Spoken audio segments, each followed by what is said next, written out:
서울대학교 종교학과와 서울신학대학교 신학대학원 그리고 예일대학교와 두류대학교 사기를 받고 있습니다.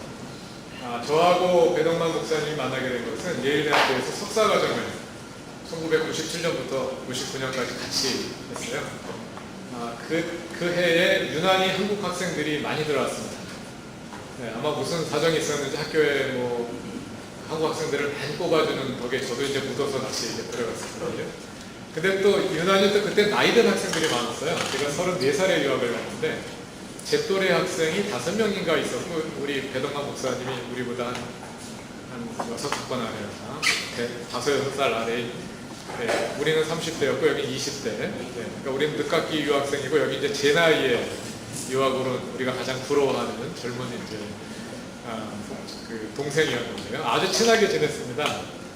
우리 교회도 얘기 보면 미국에서 한 학교에서 공부하면서 친하게 지낸 분들이 그루터기 교회에 이렇게 우르르 몰려오신 분들이 많이 있는 걸로 알고 있는데요. 네, 저희도 아주 친하게 지내고 매일 같이 모여서 밥 먹고 네, 수업 시간에 들어가서 이제 못하는 영어로 답답하게 떠들다 나와서 한국말로 열심히 토론하고 근데 또 다들 생각이 비슷한 생각을 가지고 있어가지고 아주 수업 시간에 배운 것도 많지만 함께 토론하면서 많이 배우고 또 서로 정도 많이 들고 그랬던 이제 기억이 있는데요. 그런 인연으로 그때부터 알게 되어서 박사과정은 서로 다른 학교에서 공부했습니다만 오랜만에 이렇게 모시게 됐습니다. 배동만 교수님은 기독연구원 느헤미야에서 가르치시는데요. 이 기독연구원 느헤미야라는 것은 평신도 신학교육을 위해서 그러니까 신학이 너무 신학교 내에서 목사 후보생들에게 제한되어 있다 이렇게 생각을 해서 평신도들의 신학의 저변을 확대하자 이런 생각을 가지고 여러 신학 교수들이 자비람으로 그러니까 요즘 말하자면 재능기부 형식으로 모여서 한 연구원을 시작을 합니다. 그래서 이분들이 전혀 강사비를 받지 않고 이렇게 모여서 이제 하다가 거기에 모여든 사람들이 많아가지고 거기에 평신도 신학과정도 생기고 신학대학원도 생겼어요. 그래서 이제 독립교파로서 이제 목사 안수도 받을 수 있는 이런 과정들도 만들고 그러다 보니까 이제 전임 교수들이 필요하겠다. 그래서 전임 교수를 2사람을 뽑은 겁니다. 근데 말이 전임 교수지 학교가 이렇게 월급을 많이 줄 수 있는 형편도 아니고요. 그러니까 이분들이 전부 다 이제 그 신학 교육에 대한 소명감만 가지고 모여 있는 거예요. 근데 거기 모여 있는 신학 교수들의 수준이 대한민국 어느 신학교의 수준보다 높습니다. 예, 지난번에 우리 교회에 오셨던 권영경 교수님도 거기에서 가르치시고 또 그분 비롯해가지고 대한민국의 최고의 신학자들이 거기다 모여 있습니다.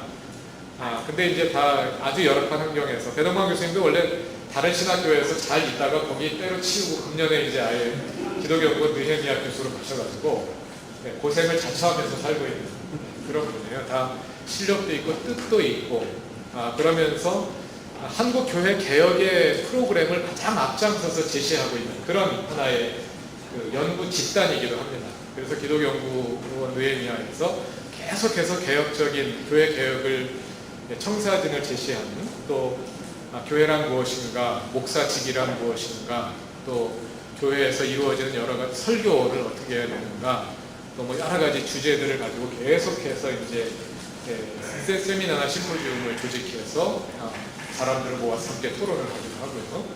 또 계속해서 평신도들도 교육하고 또 목회자 후보생들도 교육하고 이제 그런 곳이 기독연구원이에요. 거기에서 금년부터 전임 교수로서 또 활동하고 계신 그런 분입니다. 굉장히 바쁘세요. 네, 강의를 워낙 잘해서 바쁘기도 하지만 열심히 강의 다니지 않으면 먹고 살 수 없는 처지에 있기 때문에 또 바쁘기도 합니다. 그런 사람들이 거기 모여 있어요. 아주 강의를 잘하는데 또 본인 위해서도 강의를 해야 하는 그런 처지 겪어보신 분들 다 이해하실 겁니다. 오늘 소개가 좀 이상한 방향으로 나가는 거예요. 어쨌든 우리 배동만 교수님이신데 오늘부터 3번의 강의에 걸쳐서 교회사를 강의해 주실 겁니다. 그 자세한 내용은 우리가 지난 후 페이지에도 소개를 하고 했기 때문에 제가 더 이상 자세히 소개하지 않아도 된다고 생각하고요. 그래서 3번의 강의와 또 내일 주일 설교까지 4번에 걸쳐서 우리에게 설교와 강의 강의를 해주시겠습니다. 우리에게 정말 귀한 배움과 감동의 시간이 될 것이라고 믿어보고 싶지 않습니다. 우리 배동환 목사님 소개하겠습니다.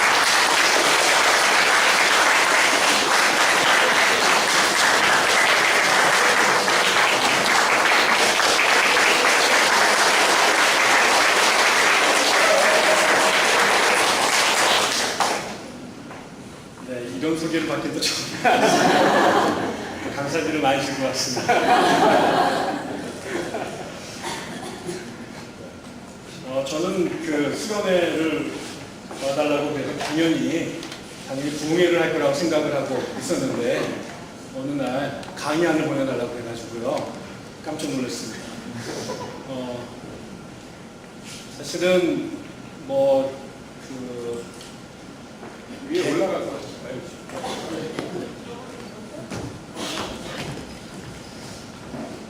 개교회에서 저를 불러서 교회사 강의를 부탁한 것은 제가 교회사 공부 시작한 20년이 됐는데 오늘 처음입니다. 여름 수련회 세팅에서 성령 개방식 이런 거 안 하고 교회사를 공부하겠다는 이거 자체가 저에게 되게 당황스럽습니다. 그래서 이번 여름에 여러 번도 집회를 했는데 같은 설교를 계속 반복해서 했습니다. 그러면서 제가 지난주에 광주에서 집회가 있었는데 끝나고 오면서 나는 언제쯤 교회사를 강의해볼까 이런 생각들을 했습니다. 그 교회에서 왜 나에게 교회사 강의를 부탁 안 하고 자꾸 설교를 하라고 그럴까? 설교할 사람이 그렇게 없어서 교수까지 불러도 내가 강의를 설교를 해야 돼 이런 생각이 들었었는데 제가 아주 그 강의에 대한 갈증이 있었습니다. 그래서 내가 교회에서 다 잊혀먹겠다 이런 생각이 들었는데 제가 오늘 이 구석기 교회에 교회사를 갖고 여러분이 함께 여름을 더운 시절을 보내게 된 것에 대해서 너무나 이상하면서도요 너무나 이런 표현이 웃깁니다만은 정말 기특하기도 하고 제게는 무한한 감동입니다. 옆에 교회 좀 아시는데 소개하셔서 가능한 번역해서 할 수 있도록 하겠습니다. 저는 전공을 미국 교회사를 했습니다. 미국 교회사를 공부한 이유가 있죠. 저는 궁극적으로는 한국 교회사에 관심이 있죠. 왜냐하면 제가 한국 사람이고 한국 교회에 대한 그 애증이 깊고 좋든 싫든 간에 내가 태어난 곳이고 내가 목회해야 될 곳이고 내 자식들이 살아야 될 땅이고 교회이기 때문에 저는 궁극적으로 한국 교회에 관심이 있습니다. 그런데 한국 교회가 워낙 미국 교회와 태생부터 지금까지 실시간의 영향을 130년 동안 주고받아 왔습니다. 많은 분들은 한국 교회가 아펜젤러 언더우드에 의해서 130년 전에 19세기 말에 들어온 이야기들은 아주 잘 알고 있지만 그렇게 시작된 한국 교회와 미국 교회의 인연이 그것으로 끝나는 게 아니라 단 한 번도 마치 우리가 헐리우드에서 나온 영화를 거의 같은 시간에 한국에서 되상영하는 것처럼 또 미국에 있는 베스트셀러 작품들이 한국말로 번역이 돼서 실시간으로 서점에 깔리는 것 같은 그 현상이 한국교회와 미국교회 사이에서 130년 동안 있었습니다. 제가 미국에 갔을 때 제일 기이했던 것 중에 하나는 예배를 드리는데요. 예배가 전혀 낯설지 않았고요. 부르는 찬송가가 전혀 낯설지 않았다는 것이었어요. 저는 초등학교 때부터 교회를 나갔는데요. 제가 교회 나가면서 유영모나 혹은 길선주나 이용도라는 이름을 들어본 적은 없었는데 저는 주일학교 다니는 이래로 우리 목사님 설교에서 끊임없이 빌리 그람이나 무디나 워너메이커 이런 사람들의 이야기를 수도 없이 들었습니다. 우리 목사님은 한 번도 조용기 목사님 얘기하시던 것 같아요 나중에. 그렇지만은 우리나라 신학자들이라든가 유명한 분강서들 얘기는 거의 안 하셨는데 특별히 워너메이커를 그렇게 좋아하셔가지고 이게 발음도 되게 어려운 이 사람 이름을 어릴 때부터 읽고 있던 것 같습니다. 나중에 가보니까 다 미국 사람들이에요.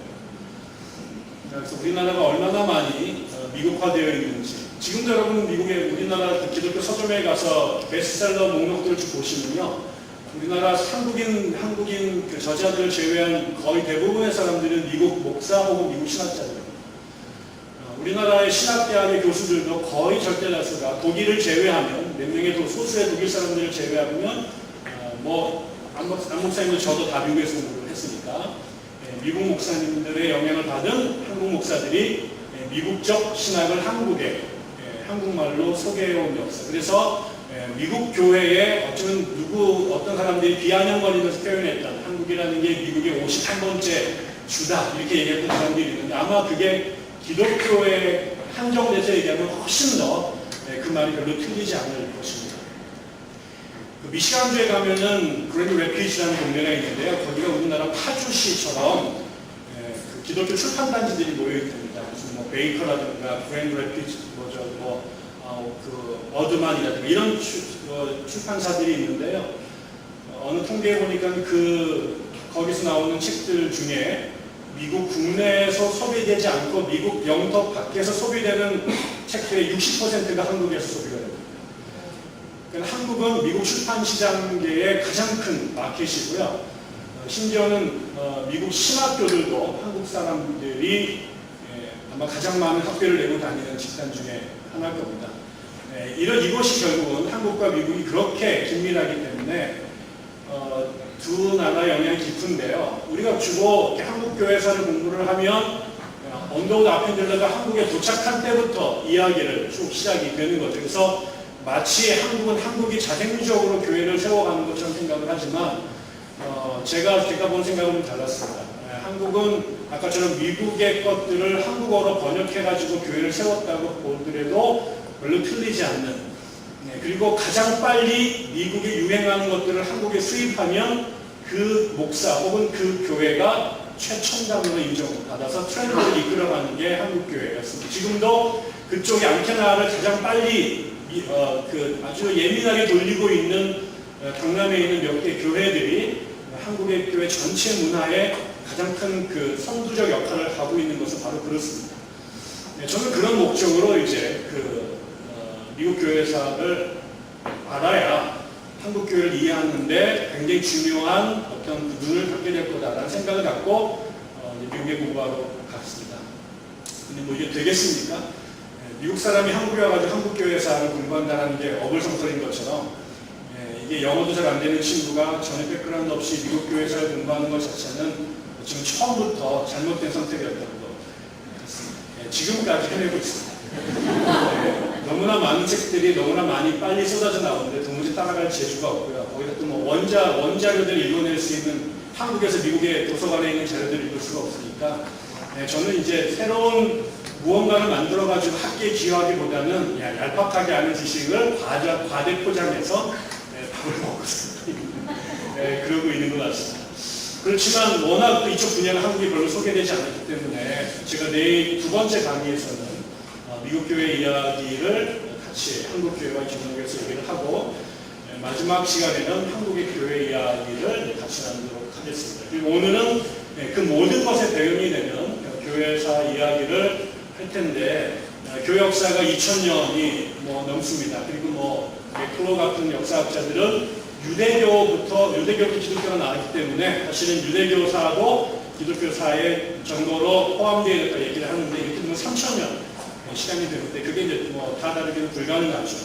그리고 기독교는 이미 정말 글로벌 릴리전이 돼서 5대양 6대주에 들어가 있지 않은 곳이 없을 정도로 다 들어가 있죠. 그래서 이거를 시기적으로 3000년, 그 다음에 지리적으로 전 세계의 기독교를 다 소개하는 거는 제 생각에는 주님도 불가능하죠. 그래서 결국은 우리가 스카이 콩콩을 타듯이 몇 가지 이야기를 나누는 걸로 만족할 수밖에 없고, 그 다음에 시기나, 그 다음에 지역도 몇 가지로 한정해서 할 수밖에 없을 것 같습니다. 저는 결국 한국교회를 이해하는 것에 초점을 맞춰서 한국교회에 1차적으로 영향을 끼쳤던 미국교회, 그 다음에 우리와 미국교회를 형성하는 데 가장 중요한 역할을 끼쳤던 개신교.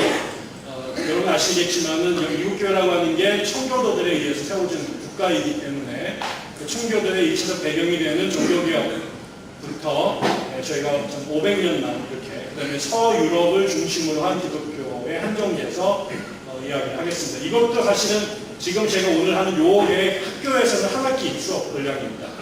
근대교에서 종교개혁부터 20세기까지 하려면 16번 강의를 16주에 걸쳐서 해도 또 스카이프 통콩을 탈 수밖에 없는데 2시간 동안 무슨 재주를 하겠습니까?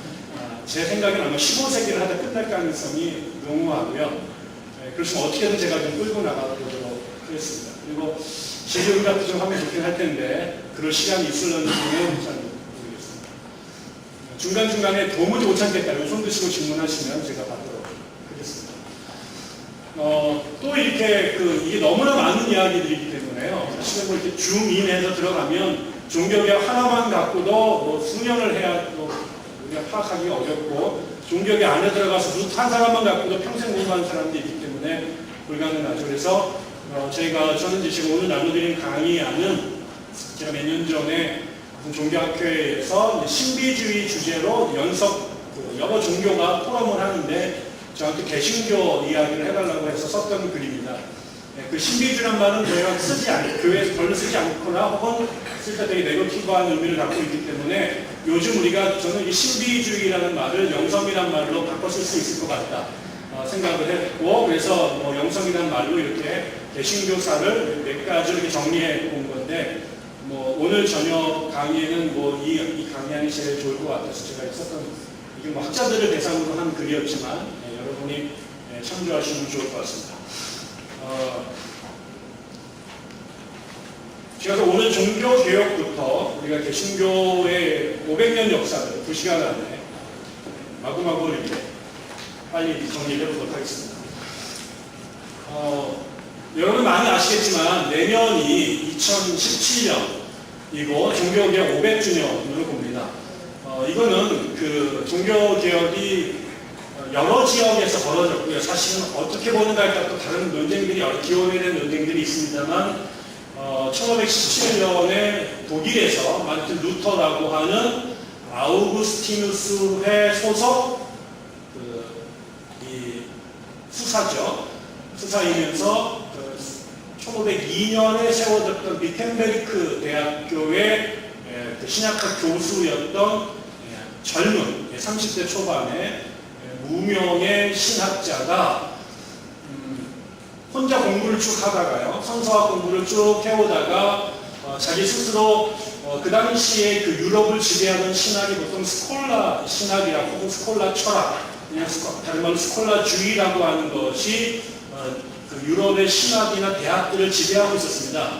근데 이것은 심플하게 얘기하면은 중세 아리스토텔레스라고 하는 철학자의 그 사유 방식, 그 사람의 논리학을 신학에 적용시킨 겁니다.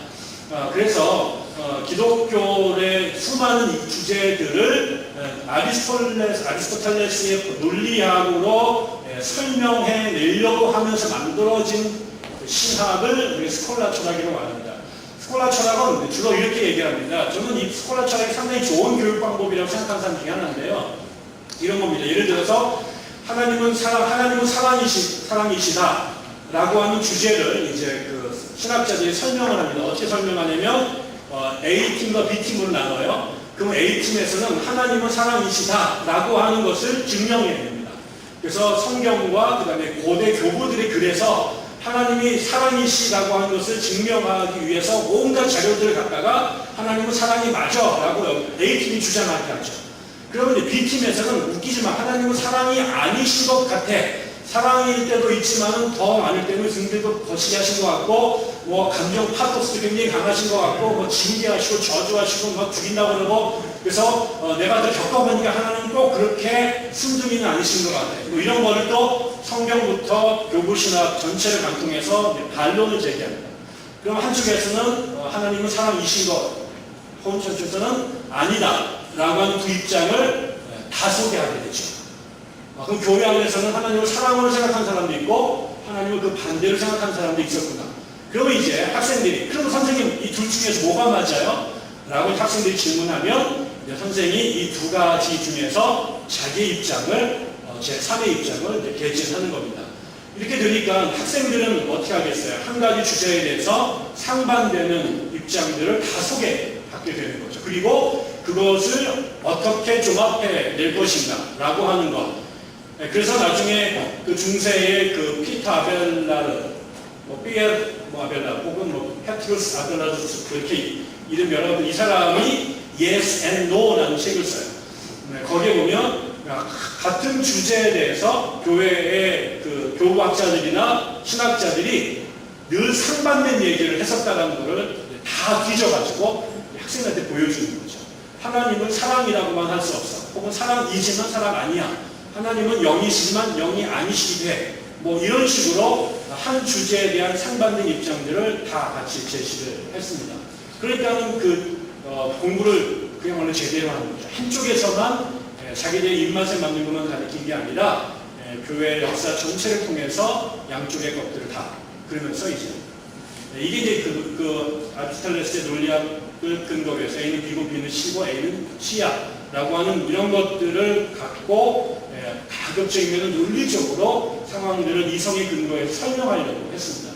그래서 지성이 굉장히 중요한 신학의 방법이었고, 그래서 이성을 통해서 신을 증명해내려거나 혹은 신의 본질을 파악하려고 하는 노력이 중세에서 13세기부터 15세기까지 아주 치열하게 오게 되죠. 이게 중세의 신학에서 공부할 때 굉장히 오래 걸립니다. 지금 중세에서는 신학 박사를 받으려면요, 한 번도 안 봐주고 다 하면은 37인가 8이가 됐대요. 그런데 이제 평균 수명이 41살이나 됐습니다. 그래서 신학 박사를 하고 나면은 영업할 시간이 별로 없이 그런 웃음들이 있었어요. 그래서 공부를 정말 많이 한, 어릴 때부터 라틴어부터 공부를 하기 시작해서 그 모든 학문들을 다 마스터하고 맨 마지막에 신학을 공부를 했는데, 그래서 그러다 보니까 뭐 별의 별것까지 다 연구를 하고 치열한 지식들을 갖고 있었죠. 나중에서 이 르네상스라고 하는 것이 시작이 되면서 그 인문주의자들이 제일 먼저 두들겨 부셨던 게 이 스콜라주의를 뜯어부십니다. 왜 그러냐면 사람들이 처해 있는 삶의 환경은 너무나 복잡하고 심각한데 목사님 만나면 전부 다 맨날 저렇게 추상적이고 도무지 알아들을 수 없는 이상한 얘기만 막 떠드는 거예요. 그런데 그 인문주의자들이, 이 르네상스주의자들이 이 스콜라주의자들을 비판하면서 만들어낸 그 농담 같은 이야기 중에 하나가 저 스콜라 철학자들은 맨날 모여가지고 바늘 끝에 천사가 몇 명이나 올라갈까 뭐 이런 걸 연구하고 앉아있다. 천하에 쓸데없는 짓거리 한다. 이런 얘기입니다. 이런 시대가 쭉 내려오고 있었는데 이 시대에 이게 약간처럼 아리스토텔레스를 받아들여서 논리적으로 지성의 근거에서 하나님을 알려고 했던 그런 인간들의 지적인 탐구가 스콜라 철학이었는데요. 이 아우구스티누스는 좀 특별한 사람이었습니다. 이 사람은 누구에게 영향을 받냐면 아리스토텔레스가 아니라 플라톤적인 영향을 받습니다.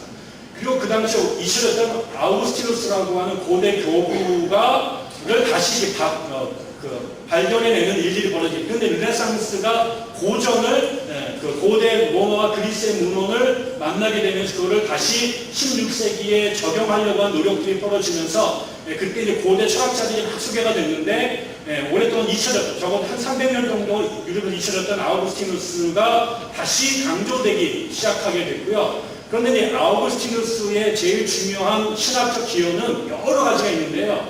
교회사에 끼친 제일 중요한 것은 인간이 타락한 존재라고 생각했던 거예요. 그래서 보통 아우구스티누스의 인간론이라고 말하는 것은, 여러분이 아우구스티누스가 쓴 유명한 책이 지금도 여러 번이 번역이 돼서 지금 읽힙니다. 그 중에 하나가 고백록이라는, 아우구스티누스 고백록이라는 책인데, 그 책은 아우구스티누스가 예수를 믿고 한 10년 정도 뒤가 지나서 자기의 인생을 신앙의 관점에서 회고하며 쓴 자서전인데요. 이거는 아우구스티누스의 신학의 영향을 받았던, 플라톤의 영향을 받았던 아우구스티누스의 생각이 관철된 책인데, 거기 보면 이 어거스틴은 수사학자가 돼서 공부를 쭉 하다가 바울 서신을 읽고 뒤집어집니다. 근데 이제 막 삶이 그 구석에 밀려가다가 어느 날 완전히 이렇게 막 멜랑콜리해가지고 거의 우울증 환자가 됐을 때 지들 짜면서 성경책을 딱 폈는데, 요게 참 중요합니다. 이게 비블리오멘스라고 해서 성경점 같은 건데요. 잘못 꽂히면 큰일 나죠. 그래서 제가 옛날에 들었던 것 중에서 어떤 사람이 딱 피니까는 가론 유다가 목면하라 죽은 걸 딱 보더니 그 다음에 이거 죄송해서 딱 넘겼더니 읽은 대로 행할지어다고 그래가지고 나가서 죽었다 이런 얘기가 있는데요. 예, 이거를 이게 그런 분들 많죠. 파토장 넘기듯이 성경 넘겨가지고 삐에 꽂히는 오늘 말씀 붙잡는 사람들이 있는데 이거 굉장히 위험합니다. 예, 그런데 아무튼 그때 이 사람이 읽었던 그 사람이 운명의 책이 로마서 13장이었습니다. 거기에 온갖 죄의 목록이 쭉 나와 있는 걸 보고 그게 자기의 인생과 매치되는 걸 깨닫게 되면서 회심하게 되거든요.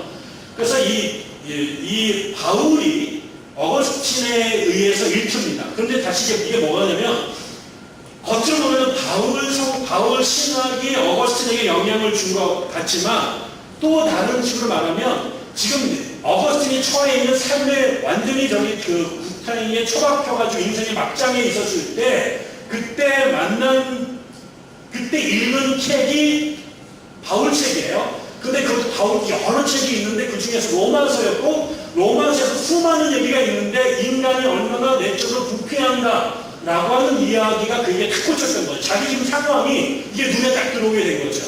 그리고 결국 이거를 통해서 어거스틴은 바울을 읽게 되고요. 그거를 통해서 신학을 만들게 돼요. 그러니까 이 사람의 모든 신학의 전제는 인간이 타락했다라는 거예요. 인간이 내적으로 부패됐다는 거예요. 인간이 이성되고 감성되고 윤리적인 의지도 있지만 이 모든 것들이 기본적으로 죄를 통해서 망가져 있다는 게 어거스틴의 기본적인 입장입니다. 그리고 그 망가진 인간이 망가진 인간의 본성이 유전을 통해서 성을 통해서 자식에게 전수된다라고 하는 교리를 어거스틴이 만들었고 우리가 소위 말하는 원죄라고 하는 이 개념이 어거스틴에 의해서 일반화되게 되는 거죠. 예, 결국 이것이 그 중세에 그 다음에 나중에 한동안 결국은 루터를 통해서 그 다음에 오늘날까지 개신교의 제일 중요한 출발점이 됩니다. 결국은 기독교를 이해하는 여러 가지 축이 있는데요. 제일 중요한 거는 사람을 어떻게 이해하느냐 문제인데 어거스틴은 인간이 본성이 부패한 존재라고 하는 것을 자기의 개인적 체험을 통해서 깨닫습니다. 그 다음에 어거스틴과 경쟁했던 당대의 라이벌이 펠라기우스라는 사람이 있었는데요. 이 펠라기우스는 어거스틴과 반대로 인간은 부패하지 않았다. 원죄라는 건 존재하지 않는다.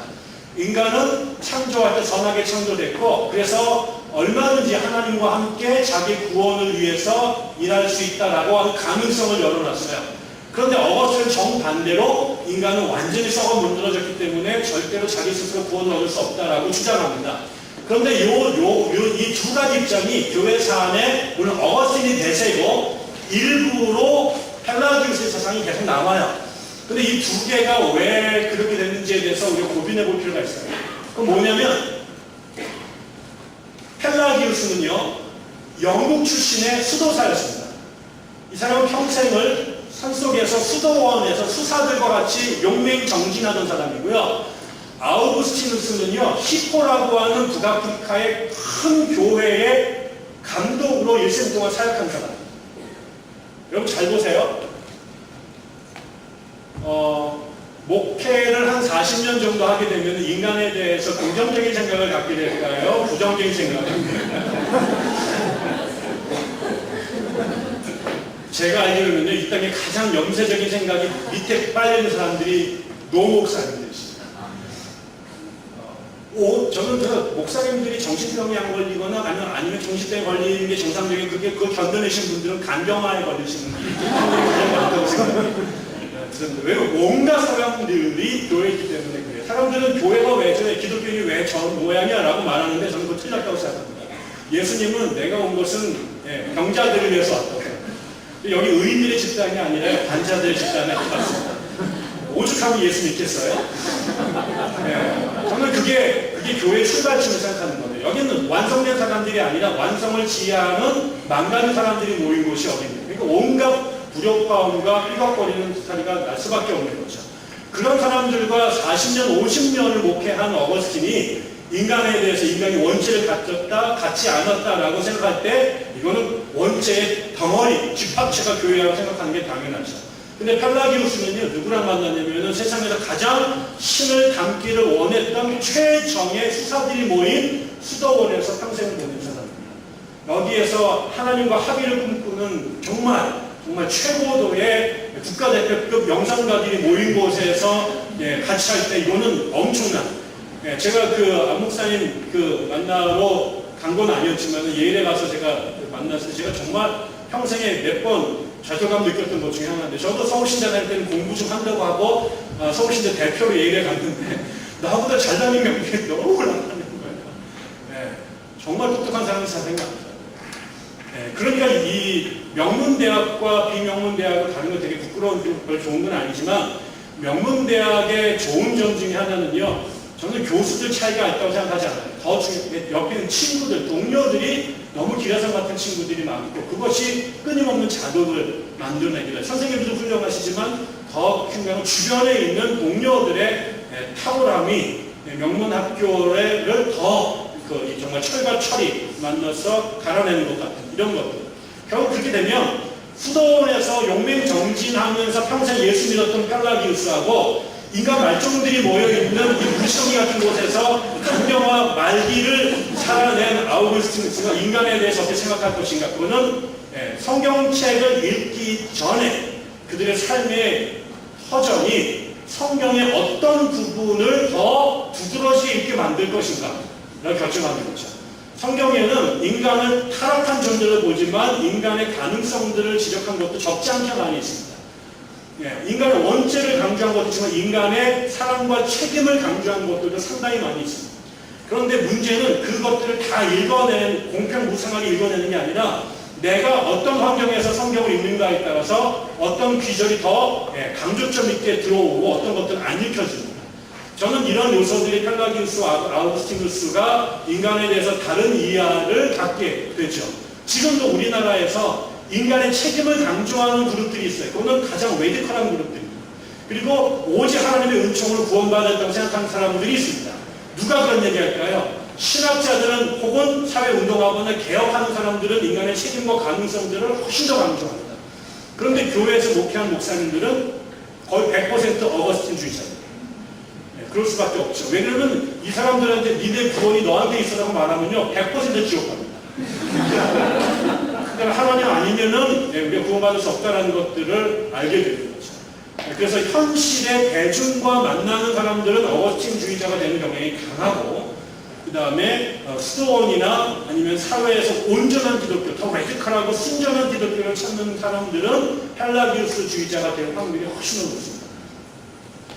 이런 상황에서 어거스틴은 그 사람이 예수를 믿게 돼서 수도원에 들어가서 만난 곳이 아우구스티누스 수도회였습니다. 여러분이 아시는 것처럼 루터는 원래 법학자가 되기를 원해서 법학 공부를 했고, 그 아버지는 광산에서 광부로 출발해서 나중에 광산을 소유한 광산업자가 된 대표적인 자수성가형 독일인이었습니다. 그래서 쳐냈던 자기의 가문이 보다 성공하고 탄탄한 미래를 갖기 위해서 아들이 공부를 해서 신분을 끌어주기를 원해서, 그 당시에 평민이 갈 수 있는 직업 중에 제 대표적인 의학이나 법학 같은 것들이었고, 신분제가 컸기 때문에 대주교나 이런 것들은 아무나 될 수가 없었거든요. 그래서 이 사람은 법학자가 되기를 원했고, 그러던 어느 날, 그러나 어거스틴은 루터는 개인적으로 굉장히 종교성이 깊었던 굉장히 머리가 좋은 사람이지만 이 가슴이 대단히 뜨거운 사람입니다. 굉장히 다혈질이고요. 여러분이 루터의 사진을 보면 등깔도 상당히 있어 보입니다. 나중에 이 루터가 에라스무스라는 사람하고 싸움이 붙는데요. 그 사람의 싸움 보는 그 책이 한 3분의 1이 욕입니다. 승질나면 그냥 막 개시지가 막 돼지시지가 나는 그런 사람이에요. 그러니까는 이게 이성적이면 종교개혁을 일으켰겠어요? 혁명가들은요 전부 다 로맨티스트입니다. 머리가 합리적인 사람들 절대로 그게 무모한 싸움에 끼어들지 않죠. 머리는 안 된다고 생각하는데 가슴이 막 뛰니까 미친 사랑을 하고 말도 안 되는 혁명에 몸을 던지고 그렇죠. 우리 니에미아에 그런 사람들 많이 모여있습니다. 사모님들 전부 다 고생하고 계시고요. 자녀들 다 독립부자를 잡았다고.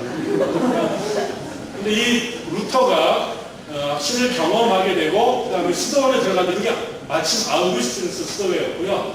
거기서 이 사람은 신앙을, 하나님을 이제 잘 믿고 싶어서 들어가서 정말 용맹 경진을 하게 됩니다.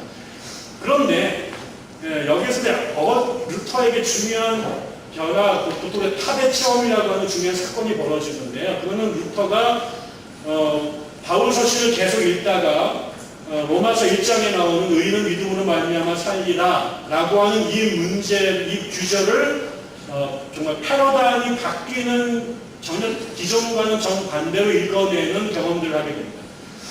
이건 뭐였냐면요. 여러분들 이미 많이 들으셨겠지만 중세 카톨릭의 구원론은 지금도 마찬가지지만요. 카톨릭은 우리가 구원받기 위해서는 하나님의 은혜와 거기에 합당한 인간의 선행이 동시에 같이 결합되어야 된다고 생각합니다. 하나님의 은혜와 그거에 대한 인간의 반응이 선행인데 이 두 가지가 균형을 이루어야 된다는 게 지금까지 카톨릭 신학의 핵심입니다. 그런데 문제는 이런 거예요. 하나님의 은혜는 알겠어요.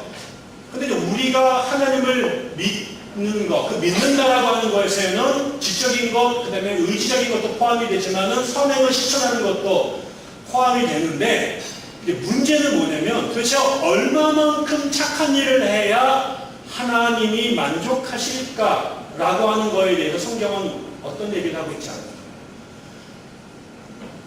결국에 공정이라고 하는 것, 선한 이 메릿이라고 하는 것을 축적해야 이게 어카운트가 쌓이면 그것 갖고 천국에 들어간다고 생각을 했는데 그 당시 중세 사람들은 그 선행이 여러 가지 종류가 있을 거 아니에요. 근데 그 중에 제일 중요한 선행은 온 인생을 하나님께 신부로 드린 거예요.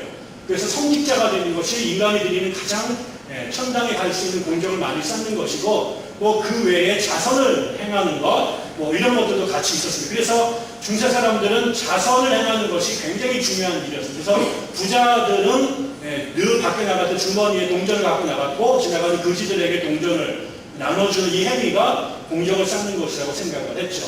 세상의 구조가 잘못됐다거나 이걸 뒤집어낸 행을 한 번도 한 적이 없고 기존 체제 내에서 우리가 어떻게 하면 조금 더 선한 사마리아인이 되느냐 이런 거였습니다. 아니면은 순례를 떠난다든가 아니면 금식을 한다든가 이런 것도 다 우리가 종교적인 수행과 관련된 이런 금욕적 행위가 선행에 포함이 된 거죠. 그래서 루터도 그 공적을 쌓기 위해서 몸부림을 치고 이 사람은 너무나 레디칼하게 금욕을 추구해서요. 너무나 많이 굶어가지고 우리가 흔히 알는 루터는 굉장히 등치도 크고 이렇게 말년의 그림인데 수도원에서의 루터는 거의 해부학 교과서에 나오는 뼈다구에 별로 다르지 않은 모습을 너무 극단적으로 굶어서 주변에 있는 동료들과 멘토들이 그의 금식을 막을 정도로 그게 됐죠. 그런데 문제는 뭐냐면요. 이렇게 굶고 우리가 또 아는 것처럼 몸을 성욕이 지랄 안 올라오겠어요? 먹고 싶은 생각이 안 들겠어요? 이게 다 올라오는데 그걸 이제 억누르는데 굶거나 아니면 채찍으로 몸을 때리거나 바늘로 물을 찌르거나 나중에 이걸로 안 되니까 그 로마의 빌라도의 계단이라고 하는 교황청 앞에 있는 거리를 무릎으로 이렇게 막 그 높은 데를 기어다니는 것까지 했는데도 전혀 느낌이 없는 거죠. 이게 무슨 문제냐면요. 여러분 이렇게 생각해 보시면 됩니다. 루터는 이렇게 공적을 많이 쌓고 자기의 욕정이나 이런 것들을 찍어 누르면 점점 어떤 영적인 해방과 자유를 얻을 거라고 생각했어요. 자기를 괴롭히는 이 죄의 옹로로부터 그 체인으로부터 벗어날 거라고 생각을 한 거죠. 그런데 여러분 이 영적 수행이라고 하는 것이 갖고 있는 기가 막힌 모습이 있어요. 여러분이 하나님 앞에 점점 가까이 다가간다 보십시다. 이게 고행이든 금식이든 여러분의 것들을 육체적인 것들을 죄를 씻어내고 주님 앞에 점점 다가가면 무슨 문제가 생기는지 아세요? 이런 거와 비슷한 것 같습니다. 저는 눈이 아주 심각한 짝눈입니다. 한쪽은 아주 심각한 난시고 한쪽은 심각한 근시가 있어서 안경알이 이제 아주 맞추기 어려워요. 근데 저 대학 때 눈이 하도 그 거시기 해가지고 안과에 찾아갔는데 그 사람이 쭉 이렇게 보더니요. 그때 이렇게 하는 거예요. 두 쪽이 너무나 달라서 이대로 두면 한쪽이 사시가 된다는 거예요. 그러니까 한쪽 심각한 눈 한쪽에 콘택트 렌즈를 껴서 양쪽의 눈을 대충 좀 비슷하게 균형을 맞춘 다음에 안경을 끼면 이 불균형을 좀 치유할 수 있을 거다. 복잡하긴 하지만 이렇게 좀 들어보니까 말이 되는 것 같아요. 그래서 제가 그분 시킨 대로 렌즈를 하나 맞추고 안경을 꼈어요. 그리고 이렇게 낀 다음에 이렇게 아저씨를 딱 이렇게 의사 선생님을 봤는데 정말 깜짝 놀랐어요. 금방 본 사람인데요. 피부 색깔이 달라요. 그동안에 저는 그냥 산 거죠. 눈이 있었지만 거의 기능을 제대로 안 하고 봤는데 이게 갑자기 그 시력이 쫙 올라가니까 그 두 가지 차이점이 하나는 땀구멍이 그렇게 큰 게 처음 보였고 얼굴 색깔이 빨갛게 보여요. 희옇게 보이는데 그러니까 갑자기 눈이 들어가니까 눈이 좋아지니까 안 보이던 게 보이고 근데 그 대체적으로 별로 좋지 않았더라고요. 이 양반이 정면하게 들어가지고 놀랐어요. 여러분 저기 그 걸리버 여행기 무삭제 완역본을 보면 거인국에 간 장면이 나옵니다. 제가 이거 읽다가 토할 뻔했어요. 그 사람 몸 속에 들어갔는데 그 사람 몸 안에 난쟁이가 조그매져가지고 들어가니까 이 몸 안에 붙어있는 온갖 털, 찌꺼기, 때, 벌레 이런 거를 또 막 이 시프트가 막 아주 적나라하게 디스크립션을 읽다가 너무 역겨워가지고 제가 덮었어요. 무슨 얘기인지 이걸 여기다 영적인 훈련에 적용하게 되면 우리가 우리 몸 안에 있는 죄와 욕정들을 죄의 때를 우리의 훈련을 통해서 닦아낸다고 생각합시다. 이것이 다른 표현으로 하면 하나님의 절대적인 빛 앞으로 우리가 점점 가까이 나아간다고 봅시다. 점점 우리가 몸 안에 있는 죄의 때를 우리의 훈련을 통해서 비껴내고 한 발 더 하나님 앞에 가면 하나님의 광채가 더 진하고 강하게 우리에게 비춰올 거 아니에요? 그러면 우리가 우리 안에 있는 이 죄가 우리의 훈련을 통해서 쉽게 분명히 냈는데 이게 나로 하여금 죄 가운데서 벗어나게 하는 게 아니라 어떻게 해요? 빛 가운데 가까이 가면 가까이 갈수록 더 세밀하게 감추어져 있는 미세한 때와 죄가 늘어납니다. 이거를 기가 막히게 표현한 시인이 윤동주. 그 서시에 보면 나는 잎새에 이는 바람에도 괴로워했다. 살겠어 이러면요? 잎새에 이는 바람에도 계속 괴로워하는데 거의 우울증 환자 수준이죠. 저는요 옆에서 뭐 천둥번개가 저도 잠을 자는데 적어도 이 정도의 센시티비티가 있어야 시를 쓰는 거죠. 우리에게는 전혀 느껴지지 않는 감수성이 그에게 있는 게 보이는 거죠. 근데 괴로워요. 잎새, 나는 누가 와가지고 따귀를 때리면 조금 아플까 그런데 남이 잎새에 있는 바람에도 내 심장이 떨리면은 이 사람은요 못 삽니다. 주님 앞에 가까이 가면 갈수록 나를 깨끗게 하면 깨끗게 할수록 내가 죄에서 해방돼서 자유민이 되는 것이 아니라 더 작은 것 앞에도 더 크고 민감하게 반응하는 조절을 받아요. 이것은 결국 무한대의 영적 고통을 짊어지는 과정입니다. 그러니까 이 사람은 그 고리에서 벗어나려고 몸부림을 쳤는데 몸부림을 치면 칠수록 밥을 굶고 몸을 체중을 빼면 뺄수록 내가 더 하나님 앞에 심각한 죄인이라고 하는 이 죄책에서 못 벗어납니다. 우리 개신교의 십자가와 카톨릭의 십자가가 좀 다르죠.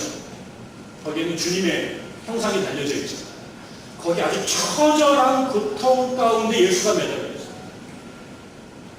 의인은 믿음으로 말미암아 살리라 라고 하는 이 바울의 고백이 루터에게는 어떻게 조여졌냐면 네가 믿음이 있어야 의인이 될 텐데 네 언제 믿음이 있으래?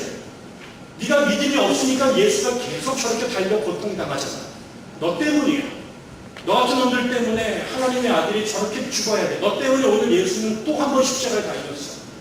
라고 하는 그러니까 너무나 높은 기준을 요구하는 아버지 앞에서 열등한 아들이 시험지를 늘 시험 때마다 아버지를 만족시킬 수 없는 점수를 갖고 아빠 앞에 나가야 되는 그때 느꼈던 공포와 그 비참함 이런 것들이 이 루터에게는 연속적으로 수행을 통해서 더 끝없는 매저티즘 속으로 들어가게 된 거죠. 그러고 있었던 그가 어느 날 바울을 읽기 시작을 하게 되고 시편을 읽기 시작을 하게 되는데 그래도 이게 내용이 해석이 안 되다가 아까처럼 탑인지 화장실인지 뭐 불분명한데요. 실제로 화장실에 앉아서 깨달음을 얻었다라고 말하는 사람도 있고 뭐 이런 아무튼 그게 어느 날 정반대로 읽혀지는 거예요. 다시 말하면 너는 근본적으로 하나님을 만족시킬 수 없어. 의인은 믿음으로 말미암아 살리라 라고 하는 이것은 네가 하나님을 만족시켜야 되는 게 아니라 예수가 하나님이 다시 하나님이에요.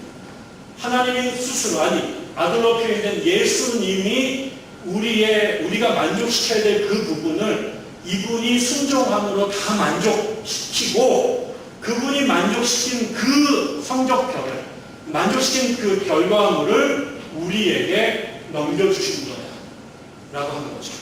그러니까 저 하나님을 만족시키는 의인이 믿음으로 말미암아 산다라고 할 때 그거는 네가 하나님을 만족시킨 것이 아니라 하나님이 그것을 만족시키시고 우리에게 당신이 이루신 것을 거저 주셨을 때 그래서 그걸 의의 전가라고 말합니다.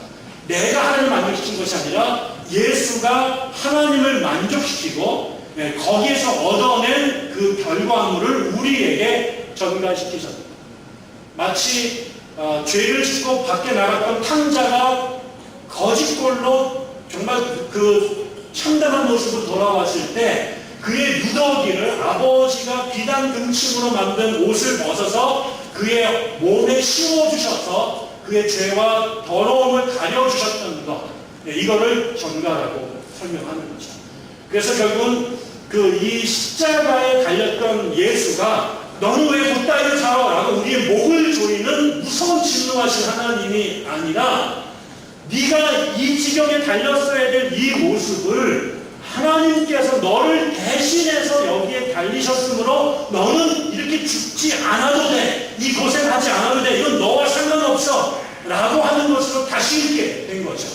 그 전까지는 십자가에 달린 하나님이 공포와 자기 목을 조이는 무서운 아버지로 보였는데 이거는 하나님은 원래는 그들이 알던 신은요 감정이 없으세요. 그리스 사람들이 했던 신이라고 하는 건 일자였고요 형체도 없고요 감정도 없고 움직이지도 않고 변화되지 않아요. 그런데 그래서 이 세상과 신은 상관이 없는 존재였는데요. 이놈의 신은 어떻게 된 게 사람들의 죄악을 자기가 감당을 하지 못해 자기가 견디지 못해서 자기 스스로 인간의 죄를 자기가 짊어진 거예요. 그리고 신이 인간이 육신을 입고 신이 영적인 존재가 아니라 일부러 더러운 그 당시 사람 생각하면 완전히 가장 하급적인 인간의 죄로운 물질을 스스로 입고 그것도 종의 형체로 죄인의 모습으로 와서 스스로 신이 죽어요.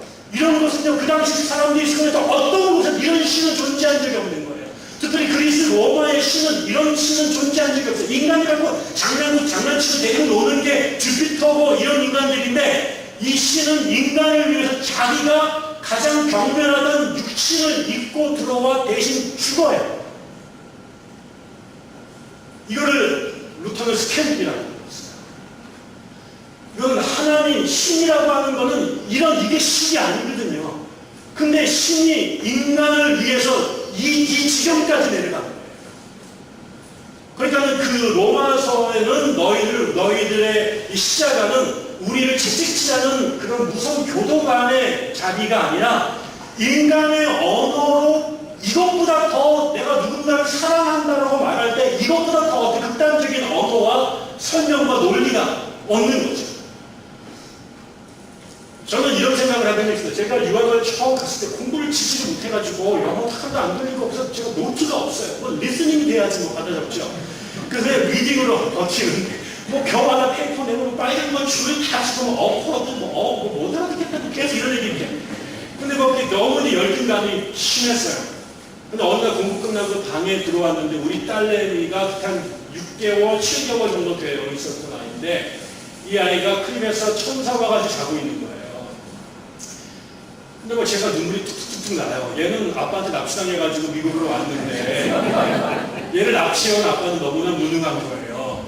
얘는 아빠 하나가 자기를 살려줄 거라고 생각하고 이렇게 천사같이 잤는데 얘를 정작 책임진 아빠는 이 학교를 졸업할 수 있을지, 박사과정을 갈 수 있을지, IMF가 터졌는데 등록금을 낼 수 있을지, 뭐 이런 것에 대한 막 그 자신감이 막 무너져 있었는데 너무 내한테 미안한 거예요. 제가 이제 저는 굉장히 이기적이었고, 뭐 가난한 집이었고, 그래서 집안을 일으키기 위한 방법으로 공부에 올인을 했고, 우리 어머니 나중에 돌아오면 가문이 일어날 거라고 생각하고 있었고, 뭐 이러고 있는데, 이 마음이 비참한데, 근데 우리 아이를 그날 이렇게 쭉 보면서 눈물을 이렇게 쏟는데요. 제가 평생 처음으로 좀 신비로운 경험을 했어요. 저는 이 아이가 태어났을 때도 이렇게 별로 감동이 없었거든요. 뭐 이렇게 태어났는데 못생겼더라고요. 그래가지고 뭐 이렇게 저는 원래 애를 이렇게 좋아하는 타입도 아니고 그랬는데 별로 큰 감동이 없어서 뭐 나랑 우리 아내가 만들었나 보다 그런가 보다 하고 근데 정서적 위치가 전혀 없었는데요. 그날 이 아이를 보는데 정말 내 눈이 눈에서 막 눈물이 막 쏟아지는데 이 아이가 내 가슴으로 정말 훅하고 들어왔어요. 태어난 지 6개월 만에 처음으로 내 새끼다라는 생각들이 대한 떡 들더라고요. 그럼 제가 그날 처음으로 내 평생 처음으로 내가 이 아이를 위해서 살아야겠다는 생각이 들었어요. 이 아이에게 우리 가게에 흘러내려오는 저주가 이 아이에게 흐르지 않게 가난의 저주를 내가 끊어내겠다. 그리고 내가 평생 못한 것, 우리 딸이 원하는 것을 내가 다 해줄 만한 능력 있는 아버지가 되리라. 그러고 나서 네 얘기가 갔으니까. 제가 그러면서 그날 결단을 해요. 내가 지금 이렇게 자존심도 상하고 공부도 못하고 성격도 나쁘고 열받는데 내가 이 아이를 위해서 힘을 내야겠다. 이 아이의 든든한 백이 돼야겠다.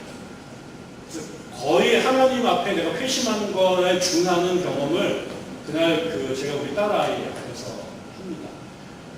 그러고 난 다음에는 삶이 굉장히 많이 바뀌었죠, 저에게. 제가 지금도 정말 25시간 가까이 공부하고 일하고 정말 그렇게 삽니다. 그런데 그 열심히 돈도 벌어요.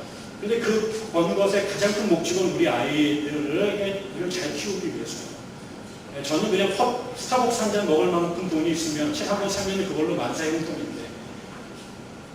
그런데 내가 이 아이가 나에게 그렇게 소중한 존재고 그때부터 이 아이와 나와의 삶의 주객이 바뀌었는데요. 아마 여러분들 대부분 그러실 거예요. 자기 식구들한테. 그런데 누가 와서 만약에 이 아이를 건드린다. 내 딸아이 몸에 내가 상처를 줍니다. 그를 성적으로 건드린다. 제가 어떻게 될까요? 주의 이름으로 주창으로 찔러주잖아요. 이거는 안 됩니다. 제가 모든 죄를 용서하되 내 딸을 건드리는 인간은 제가 씨를 버리는 한이 있어도 제가 용서 못합니다. 그게 우리들 제가 그날 그 마음이 제 안에 그런 생각이 들었어요. 그런데 여러분 그러면 제가 동시에 생각이 나는 게 바로 이 루터의 하나님이에요. 하나님이 자기의 아들을 십자가에 달려 죽였다 라고 하는 이 성경의 표현은요, 인간이 알아들을 수 있는, 인간이 공감할 수 있는 사랑이라고 하는 것에 가장 극단적인 표현입니다. 내가 이 아이를 건드리는 그 인간을 하나님과의 신앙까지 바꾸면서 작살내겠다라 하는 게 우리들의 마음인데, 내가 이 아이를 다른 사람을 위해서 희생제물로 드린다? 이것은요, 인간의 언어로는요, 설명이 불가능한 것입니다. 그러니까 이렇게까지 설명했는데 내가 너희를 사랑한다라는 것을 못 알아들으면요, 다시 말하면 하나님도 더 이상 재주가 없는 거예요. 더 이상 이것보다 내가 너희를 사랑한다라고 하는 것, 너희를 네가 절대로 이룰 수 없는 그 구원을 내가 다 이루어졌다라고 하는 것, 우리가 뭔가의 가치를 판단하는 것, 그것을 위해서 포기하는 기회비용에 근거해서 가치를 우리가 평가한다고 그러면 대체 하나님이 자기의 자식과 바꿨다라고 말하면 이것보다 내가 너희를 더 존귀하게 생각한다는 걸 인간한테 어떻게 더 극단적으로 표현하는 거죠. 이게 이제 루터에게 어디서 번개같이 머리를 치게 되는 거죠. 자, 그러면서 그 순간 자기 목을 조였던 로마서 1장 13절인가 12절의 말씀이 이 세상에 그 어떤 것보다 하나님이 나를 위해 나를 사랑하셨고 내 구원이 확증됐다라고 하는, 이거는 내가 성취하는 것이 아니라 거저 얻은 것이라고 하는, 그래서 이게 내가 얼마나 엄청난 것을 내가 거저 가졌는지를 루터가 그야말로 각을 하게 됩니다. 그것이 결국 사람에게 이승층이 justification by faith, 믿음으로 의롭게 된다라고 하는 교리를 갖게 된 거죠. 결국 내가 하나님을 믿는다라고 하는 것은 내가 이걸 주겠다라는 걸 예스하고 맞는다라는 거예요. 다른 것 아닙니다. 심지어는 그 믿는다라고 하는 것조차도 은총을 주는 것이다. 하나님이 주신 것이다라고 얘기를 하는 거죠. 더 나가면 네가 구원을 주께서 주셨는데 이것은 너의 1%의 공로도 개입되지 않고 완전히 100% 하나님으로부터 일하는 거저 선물로 주어진 것이다 라는 각을 하게 되는 겁니다. 그러고 났는데 그때 마침 독일에서 무슨 일이 벌어지고 있었냐면 성 바티칸 대성당을 재건축하려고 하는 운동이 벌어지고 있었습니다. 레오 3세라고 하는 사람이 르네상스, 피렌체, 그 유명한 메디치가 출신인데요. 이 사람은 굉장한 그 학자였고, 문학적 혹은 예술적 감수성이 굉장한 수준의 사람입니다. 그 사람이 바티칸에 와서 하다 보니까 이게 아주 굉장히 오래된 목조 건물이었는데요. 여러분이 아시겠지만 이 르네상스 기간이 한 100년 지난 요 절정기였는데요. 그때 그 역사학자들이 있는 유럽이 전부 다 망치 소리가 끊이지 않았답니다. 그 스페인에서부터 흘러 넘쳐 들어오기 시작했던 돈들, 그 다음에 베네치아는 이슬람과 무역을 하면서 엄청난 부들이 유럽으로 밀고 들어왔고, 봉건 체제가 완성이 되면서 토지 생산이 급격하게 늘면 돈이 많이 생겨나게 되거든요. 그럼 돈이 생겨지고 나니까 그 돈이 어디로 흘러가냐면 건물을 새로 짓고, 건물을 새로 짓고 나니까 벽에다가 그림을 그리는 것으로 발전하게 되면서 르네상스와 같이 가게 됩니다. 그러면 전 세계 서유럽에서 새로운 성당, 새로운 궁전을 짓는 붐이 일어났는데, 그런 와중에 레오가 그 교황에서 와봤더니 자기가 살는 집이 제일 부진 거예요. 그래서 이거를 재건축해야겠다라고 이제 운동을 벌이게 됐죠. 그래서 이제 건축을 시작을 하게 되는데, 모든 건축은 여러분 해보시면 알지만은 예산보다 초과되게 됩니다. 이게 건축 자체가 올라가게 되고, 또 쓰다 보면은 더 좋은 걸로 하고 싶은 생각이 들면서 이게 천장부지로 건축 비용이 올라가게 되죠. 그때 이제 돈이 더 많이 필요하게 돼서 건축이 상당히 타격을 받습니다. 그때 또 하나의 재미있는 현상이 벌어지는데, 결국 이 종교개혁이 일어나게 되고 다시 로마가 중세가 몰락하게 되는 중요한 사건 중에 하나가요.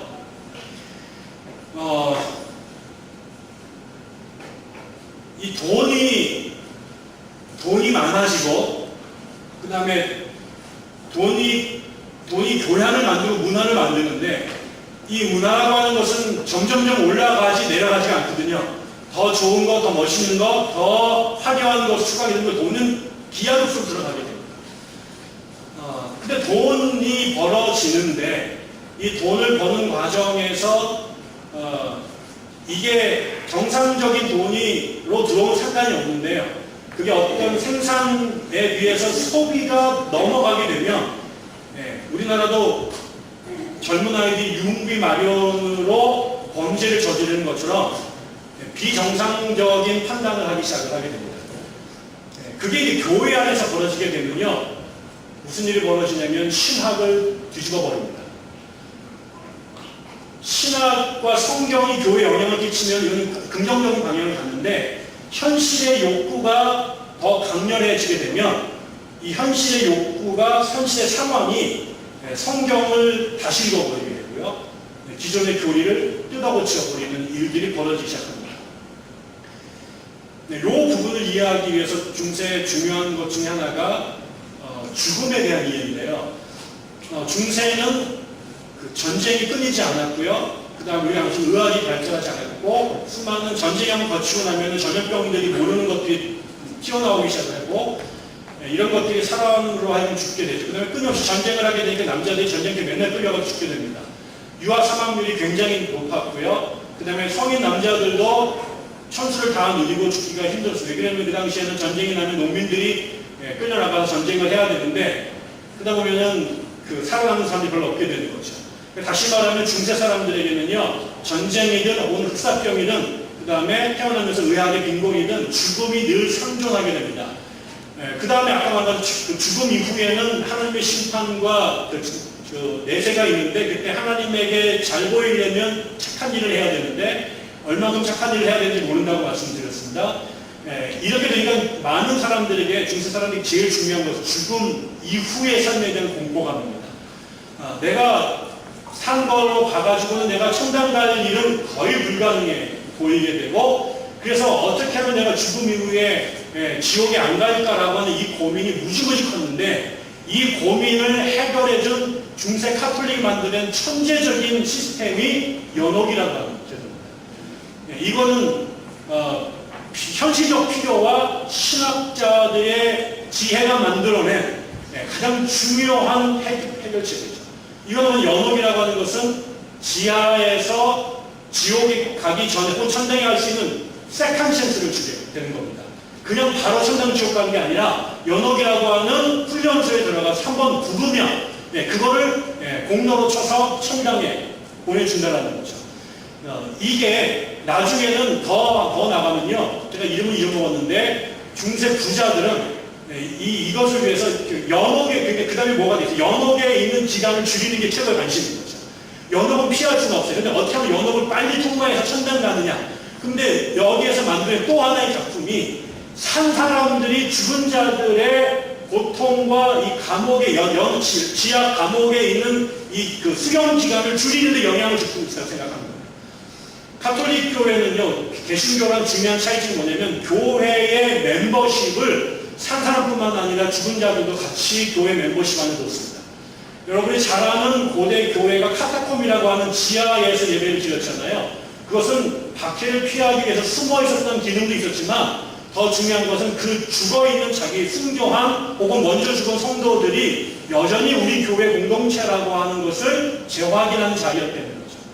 그래서 이 사람들은 죽은 자들을 위해 기도하는 것은 당연한 거예요. 왜? 여전히 몸은 보이지 않지만 우리 교회의 회원이었기 때문에 그게 죽은 자들을 위한 기도가 가능하게 됐던 거죠.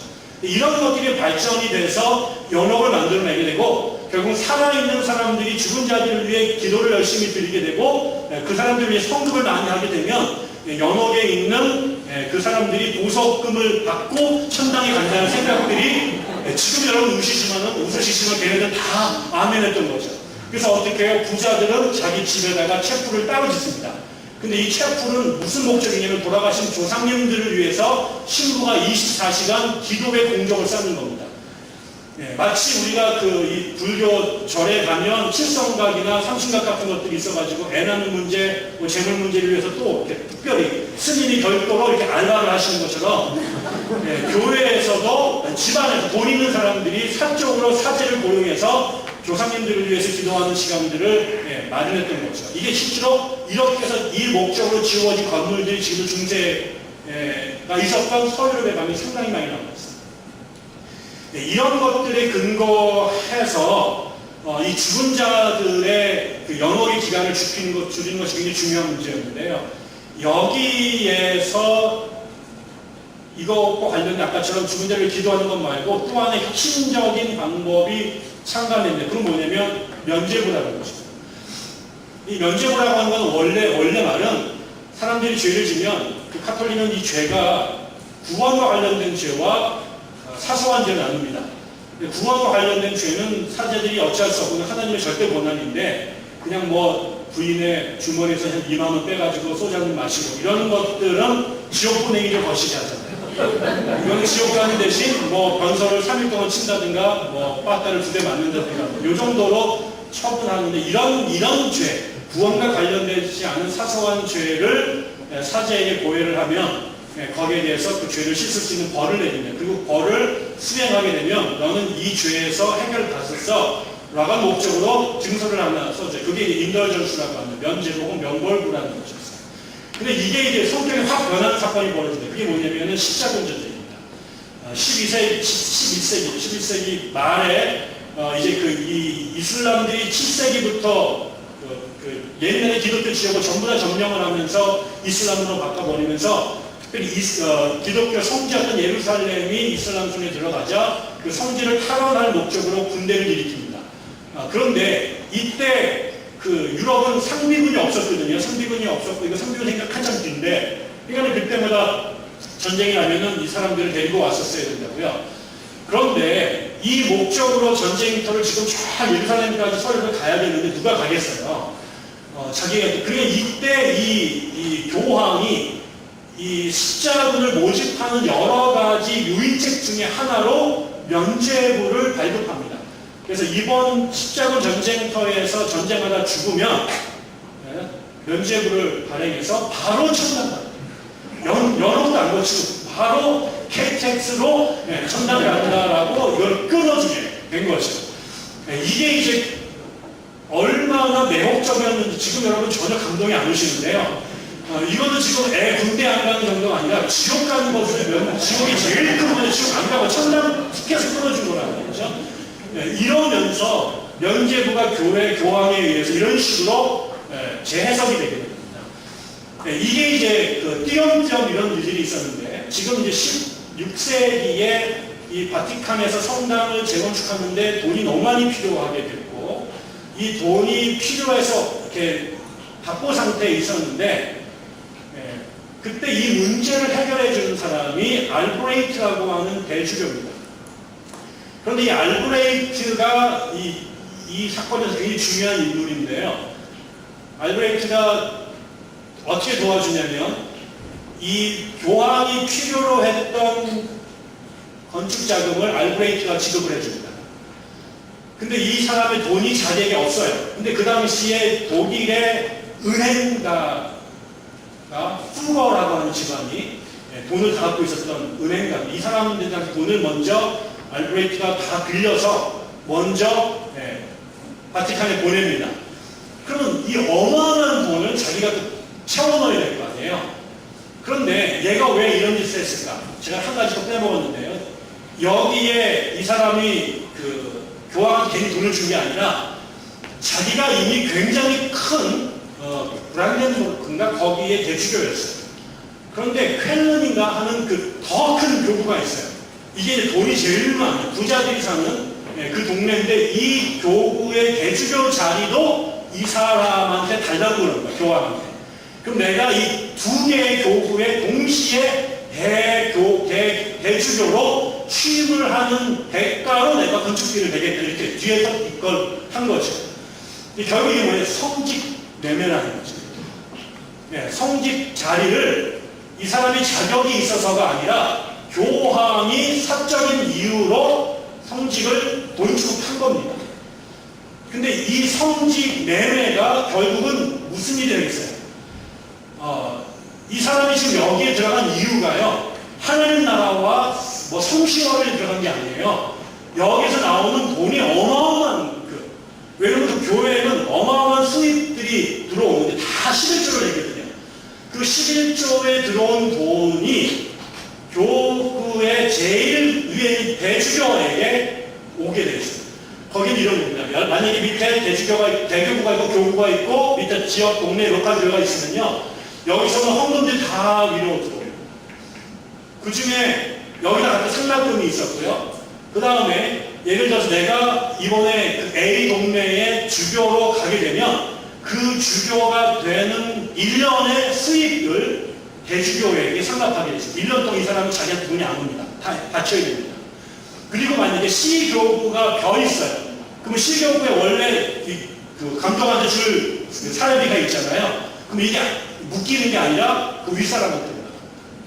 그러니까 내가 지금 대교구면요, 이 사람은 그 자리에 앉는 순간 자기 사람으로 이거 싹 바꾸죠. 싹 바꾸는 순간 바꿔준 모든 애들의 1년씩은 다 내 겁니다. 그 다음에 더 좋은 거는요, 자기를 비워주는 거예요. 그리고 지하를 그러면 이 자리는 어떻게 하나 다 놀랐죠. 그런데 이게 무슨 비극이냐? 이거는 교인들한테는 교인한테 저주입니다. 다시 말해 뭐냐면, 성직자가 교회에 존재하는 이유는 교회 양들을 목양하라고 부른 건데요.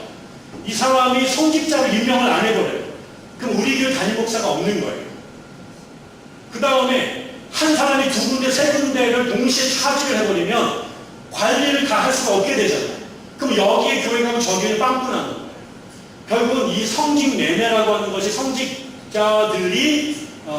성직자들의 수가 제대로 공급이 안 되고, 그러면서 교회의 돌봄이 무너지게 되고, 거기에 더 나아가서 성직자들이 수입을 목적으로 성직자가 되면서 그 자리에 있어야 될 사람을 뽑는 게 아니라 내 편을 씁니다. 내 말을 들을 사람.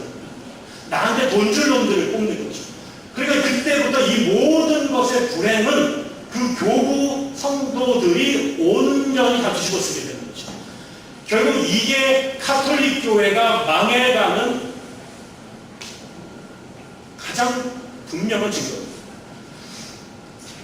성직자는 하나님을 바라고 복음에 헌신된 정말 하나님 앞에 신부가 되겠다고 한 주님을 신랑을 목인 온전한 헌신자들이 목약을 해서 교회를 살리는 것이 교회의 기본인데, 신학과 상관없거나 헌신되지 않은 사람이 인적인 특혜를 갖고 낙하산으로 들어오게 되고, 자가 없는 사람들이 거기에 목양이 아니라 제사보다 제빨에 관심을 두게 되는 순간 그 교회는 영적으로 완전히 무너질 수밖에 없게 되는 거죠. 이것이 두 가지가 알브레이트에게 들어갑니다. 그래서 하나는 성직 매매를 목적으로 교황과 뒷거래를 하고요. 그 다음에 이 후보한테 빌린 돈을 이제 갚아야 되잖아요. 그러면 이거를 사람들한테 헌금을 걷어야 되는데, 기존의 정상적인 루트로는 이 돈을 갚을 길이 없어요. 그래서 만들어낸 방법이, 그때 이 사람의 참모로 요하네스 헬젤이라고 하는 당시 유럽의 최고의 펀드레이저가 있습니다. 신부님이신데 헌금 설교의 세계 최고봉이십니다. 이분이 만들어낸 그 기가 막힌 헌금 설교가 바로 이런 겁니다. 아까 말한 그 면죄부를 조상님들의 죄를 씻어주는 것과 연결시켜서 이렇게 설교하게 되는 거죠. 여러분이 이 면죄부를 사주시면, 면죄부를 사기 위해서 면죄부 헌금통에 여러분이 동전을 헌금하는 순간, 그래서 헌금통에 동전이 땡그랑하고 떨어지는 그 순간, 여러분의 팔대조 할아버지께서 연옥에서 우구를 마시다가 직방으로 천당에 놓고 화려한 곳으로 가십니다, 여러분. 이거를 이거 제가보다 한 2만 배 감동이 됩니다. 감동적으로 설교를 한 거죠. 그러니까 전부 다 불효자는 우니까 우리의 그 불효를 건드려가지고 조상님들에 의해서 이번에 한번 모든 불효를 다 씻어라라고 이거를 똑같은 주제를 한 15가지 다른 예화를 들어가면서 설교를 하게 되니까 막 전부 다 주머니를 털어서 면죄부를 산 거죠. 이거를 루터가 로마서를 읽다가 보니까 이거는 한마디로 개소리예요. 구원은 내가 공적을 주고 사는 것이 아니라 하나님의 은총으로 선물로 주어진 것인데, 카톨릭 교회가 이 성경의 말씀을 무시하고 저렇게 교황의 탐욕, 그 다음에 대주교의 탐욕을 충족시켜주기 위해서 성경에 없는 교리를 만들어서 민중들을 호도하고 있다라고 하는 것을 깨닫게 된 거죠. 여기에서 루터가 성경을 통해 이 문제를 깨닫고 난 다음에, 이 사람은 비텐베르크 대학의 성서학 교수였어요. 그래서 원래 이 사람들이 하는 것은 이 다음 주 세미나의 주제로 이 문제를 루터가 선택을 합니다. 그래서 이 주제와 이 면죄부 판매와 관련돼서 다음 주에 우리가 토론할 제목 95가지를 밖에다가 준 거죠. 면죄부와 관련된 다음 주 세미나의 토론 주제, 그게 95개 반박문이라고 하는 95 theses, 95개 논제라고 부르죠. 이게 사실 반박문이라는 것보다 물론 이제 궁극적으로 반박이 되지만 이거는 세미나에 토론할 주제를 갖다 붙인 겁니다. 왜 루터가 종교개혁에 의지가 있었을까요? 태어나서 꿈도 꾼 적이 없습니다. 이게 바로 이런 거예요. 어떤 분이 그런 얘기 하더라고요. 어떤 사람이 이 강변에 애가 물에 빠지고, 근데 갑자기 사람들이 어떡하지, 쟤를 구해야 되는데 갑자기 한 청년이 딱 들어가서 딱 수영을 치더니 그 애를 딱 건너가지고 반대편으로 딱 건너가서 사람들이 박수를 막 치면서 어찌 이렇게 기특한 일을 했냐고 막 하셨더니 내 등 믿는 누구야? 루터가 바로 그 지경이었어요. 루터는 그냥 대학원에 세미나 하려고 이렇게다가 이렇게 붙인 거에 그리고 들어갔는데요. 이거를 루터랑 똑같은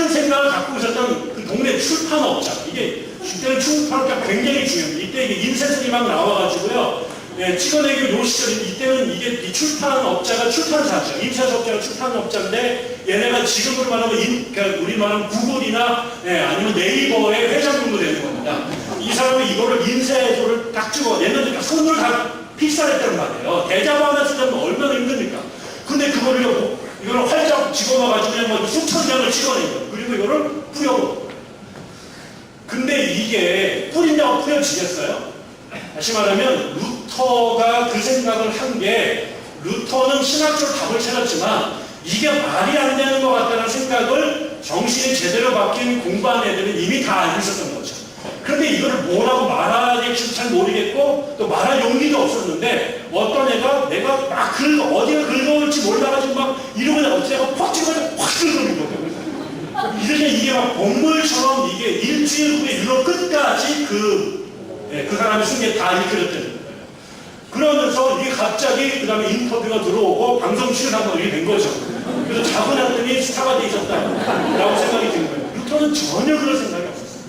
그러니까 처음에는 이제 개무시를 했는데, 그래서 밑에 사람들도 보내니까 학업신학 보내가지고 조용히 입 다물고 있으라고 했더니 또 이 사람이 또 건드면 또 승질이, 자기도 몰랐는데 이 파토스가 여기 숨어 있었던 거죠. 그런데 건드면 토론을 하게 되면, 토론하게 되면서 루터도 점점 생각이 명료해지고, 또 자기가 분명히 성경에 근거해서 말을 했는데 자기 말을 못하게 한다거나 틀렸다고 말도 안 되는 논리로 우기는 거예요. 이게 점점 일파만파로 커지기 시작합니다. 이게 1517년인데 1520년이 되면 이게 막 유럽에 아주 들떠 일어나게 됩니다. 그래서 요 시기까지 유럽의 교회를 끌고 나가는 가장 영향력 있는 사람은 데시데리우스 에라스무스라는 사람이었어요. 이 사람은 지금 옛날로 말하면 뭐 우리나라의 최남선이나 뭐 이런, 우리나라를 보면 이어령 이런 정도로 가장 뛰어나고 유식한 모든 사람들이 책을 쓰면은 에라스무스가 서평을 하나 써주면은 그거 액자 만들어가지고 갑으로 요거에다가 에라스무스랑 약세왔다 이거 갖고 이제 손들고 이러던 시절입니다. 그런데 이 에라스무스도 루터의 생각을 지지했어요. 루터가 맞다. 그런데 에라스무스는 이거를 평화적으로 대화를 통해서 점진적으로 개혁하기를 원했는데, 보니까 루터가 생각이 옳은데요, 이 친구가 성질이 급해요. 그리고 다혈질입니다. 그러니까는 말이 과격해요. 그러니까 필요 이상으로 상대방을 자극하는 거죠. 그리고 틀렸다라고 하면 되는데 이걸 갖다가 완전히 떡을 만들어 버립니다. 그러니까는 이게 제일 기분 나쁜 게, 이게 사람의 감정이 내가 잘못했어도 나를 망신시키게 되면 이게 원한으로 바뀌게 됐죠. 그래서 에라스무스가 계속 경고를 주냐, 루터한테. 네가 그렇게 하게 되면은 결국 이게 파국으로 가니까 말을 좀 조심하게. 네 생각은 내가 다 맞는데 꼭 말을 걷다 이렇게 제발 말을 하지 마라 이렇게 얘기를 쭉 하죠. 근데 이게 점점점 일이 커지게 됩니다.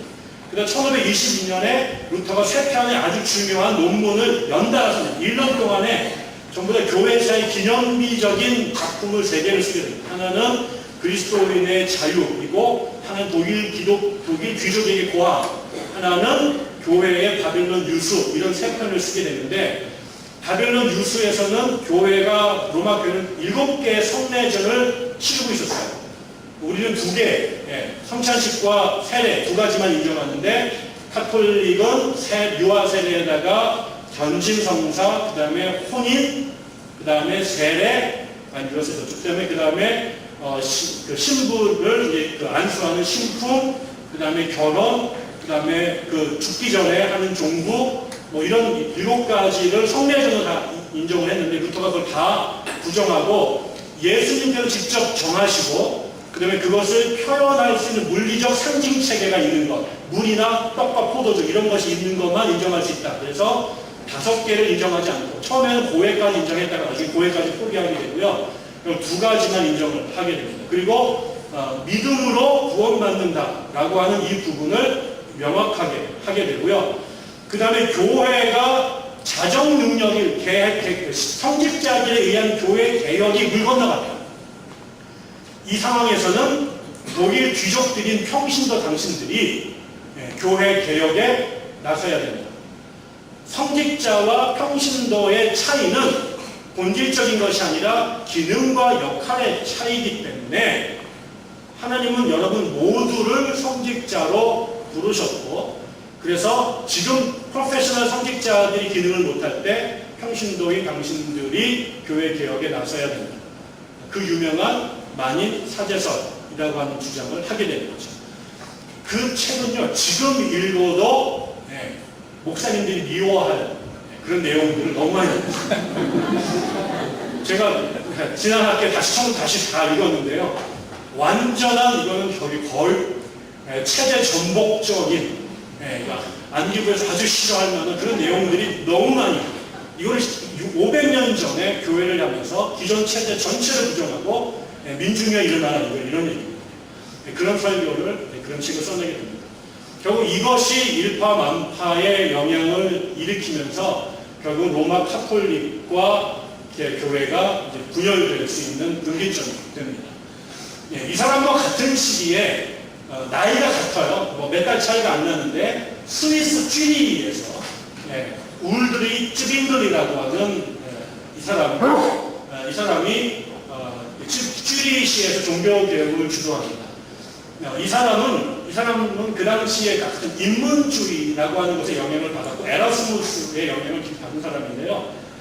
이 인문주의는 고대 고전, 라틴어를 연구해가지고 그리스어를 연구해서 로마 그리스의 철학과 문학을 연구하는 건데요. 이게 기독교 안으로 들어와서는요, 기독교적 크리스천 휴머니즘, 기독교 인문주의가 됩니다. 근데 기독교 인문주의자들은 뭐에 관심을 가졌냐면 고대의 언어로 쓰여진 기독교 책들이 있어요. 제일 중요한 것은 히브리어로 쓰여진 구약성경, 헬라어로 쓰여진 신약성경입니다. 그 다음에 그리스어로 쓰여진 고대 교부들의 글들, 그다음에 라틴어로 쓰여진 고대 교부들의 글입니다. 이런 것들을 연구하게 된 거죠. 그런데 여기 중요한 게요, 이 중세에는 불가타라고 하는 라틴어로 된 성경책을 교회가 쓰고 있었어요. 이것만이 유일한 책이야라고 하는 것은 나중에 얘기지만 그냥 암암리에 그 책이 가장 권위 있는 텍스트가 있었어요. 여러분이 아시겠지만요, 고대에서는 성경책이 종이가 나와서 인쇄술이 발전하기 전까지는 처음에는 파피루스라고 하는 종이의 원조, 할아버지 뻘 되는 거에 쓰여지고 나중에는 양피지에다가 쓰여지게 됩니다. 그래서 두루마리 형태로 성경책이 존재해요. 지금처럼 이렇게 우리가 책에서 이거 코덱스라고 말하는 이거는 나중에 생겨진 거고요. 그러면 양피지에다가 성경을 66권을 필사한다고 생각해보세요. 양이 몇 마리 들어갈까요? 그러니까 성경을 지금도 한국말 우리가 필사하는데도 오래 걸리는데 이거를 양피지에다가 칼리그라피를 넣어가지고 이렇게 쓰는 거는요, 보통 일이 아니에요. 그래서 이거는 중세에서는 수도원에서 필경사라고 해서 수사들이 죽을 때까지 이거 서에 배워가지고 양피지에다 성경을 베끼는 일만 하는 사람들이 있어요. 그러면 이게 양도 양이지만 인건비가 얼마겠어요? 그러니까 성경을 개인이 소유하는 건 불가능합니다. 그러니까 고대에 아주 극단적인 부자거나 왕이나 귀족들이 몇 명 갖고 있거나 아니면은 그 지역에 있는 수도원이나 대학 도서관 정도가 성경을 갖고 있는 거죠. 그러니까 다시 말하면요, 평신도들 중에는요, 성경을 한 번도 읽어보지 않은 사람들이 절대다수다. 그 다음에 성경책이 라틴어로 쓰여져 있어요. 근데 라틴어를 배워야 되는데 중세의 교육 문자 해독률이 몇 퍼센트 차지하고 있습니다. 보통 사람들이 농노의 자식으로 태어나면요, 공부할 기회가 없습니다. 그러면 적어도 이게 신분이 어느 정도 보장이 돼야 서당을 다녀가지고 라틴어를 배워서 읽는데 그 숫자가 아주 적죠. 그러니까 성경책 자체가 별로 없고, 그다음에 성경책이 있어도 읽으려면은 굉장히 소수의 사람들만이 언어를 마스터해서 성경을 읽게 된 거죠. 그런데 문제는 이 라틴어로 쓰여진 이 불가타 성경에 수많은 오역들이 있습니다. 모든 번역은 오역이 다르죠. 그 중에 대표적인 이런 게 있습니다. 히에로니무스 혹은 제롬이라고 하는 사람이 5세기에 이걸 번역을 했는데, 이 불가타 번역 중에 가장 대표적인 오역이 뭐냐면 이런 겁니다. 혹시 여러분 그림 중에 모세의 머리에 뿔이 난 그림 보신 적 있어요? 혹시? 구글에 모세의 뿔 이렇게 한번 쳐보시면 사진이 나옵니다. 이건 뭐냐면 모세가 시내산에서 하나님 옆에 법궤를 갖고 내려올 때 그의 얼굴에 광채가 나타났죠. 그런데 수건을 던져가지고 얼굴을 가리잖아요. 근데 이 얼굴에 그 광채를 히에로니무스가 라틴어로 번역하면서 뿔로 넣었거든요. 이게 아마 글자가 비슷한가 봐요. 그러니까 이게 이마와 맞박 정도의 차이로 같기도 한데 우리나라 말로 말하면 이런 거죠. 점님이라는 글자에 점 하나만 찍으면 남이 되잖아요. 굉장히 비슷하지만 뜻이 완전히 반대잖아요. 그래가지고 이거를 뿔로 번역을 한 거예요. 그래서 어떻게 되냐면 그거를 그대로 읽은 중세의 화가들은요, 모세가 신에서 내려온 그림에다 전부 다 뿔을 달고 뭐 말긴처럼 나온 모세를 그린 거예요. 그게 지금까지 그 그림이 상당히 많이 남아있어요. 근데 나중에 그 에라스무스가 헬라어로 된 성경책, 신약 성경책, 그리고 히브리어로 된 그 사본들을 찾아가지고 원문으로 읽어보니까 이게 히에로니무스가 오역합니다. 그러면 뭐가 되겠어요? 성경이 뿔로 나오면 그 다음부터는 목사님들도 이걸 또 해석을 해야 될 거 아니에요? 이게 막 또 어떻게든 또 꽤 맞춰야 돼. 별로 엄청난 상상력에 근거한 신학이 나오고 교리가 나오고. 또 하나 대표적인 것이 세례 요한이 말씀을 선포했단가 나오는데 그 규정이 헬라어 성경에 나오는데 그 헬라어 말이 제가 기억이 가물가물한데요. 이게 뭐 선포하단가 이 뜻인데 고백하다 이런 식의 개념으로 번역을 한 거예요. 그랬더니 이게 나중에 그냥 이걸로 끝나는 게 아니라 아까처럼 신학으로 적용이 되고 교회 관행으로 가는데 뭘로 가겠어요? 그게 고해성사 교리로 이어집니다. 그러면서 이 세례 요한이 이렇게 말했기 때문에 우리가 고해성사 해야 된다라고 설교하게 되고 그게 교리가 되고 실천을 하게 되는 거죠. 이런 것들을 원어로 읽어보니까 뜻을 그 천재였던 제 히에로니무스조차도 오역을 했다는 게 밝혀지게 된 거죠.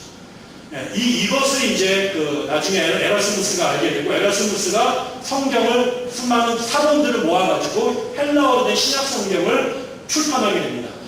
그거를 루터가 읽습니다. 그 다음에 쭈링글리가 읽게 되는 거죠. 그러니까 이 친구들이 성경을 읽어보니까 기존에 자기네가 가졌던 성경에 오역이 많고 그 오역된 성경을 갖고 세운 교리들, 교회 관행들이 있다는 것을 발견하게 되는 거죠.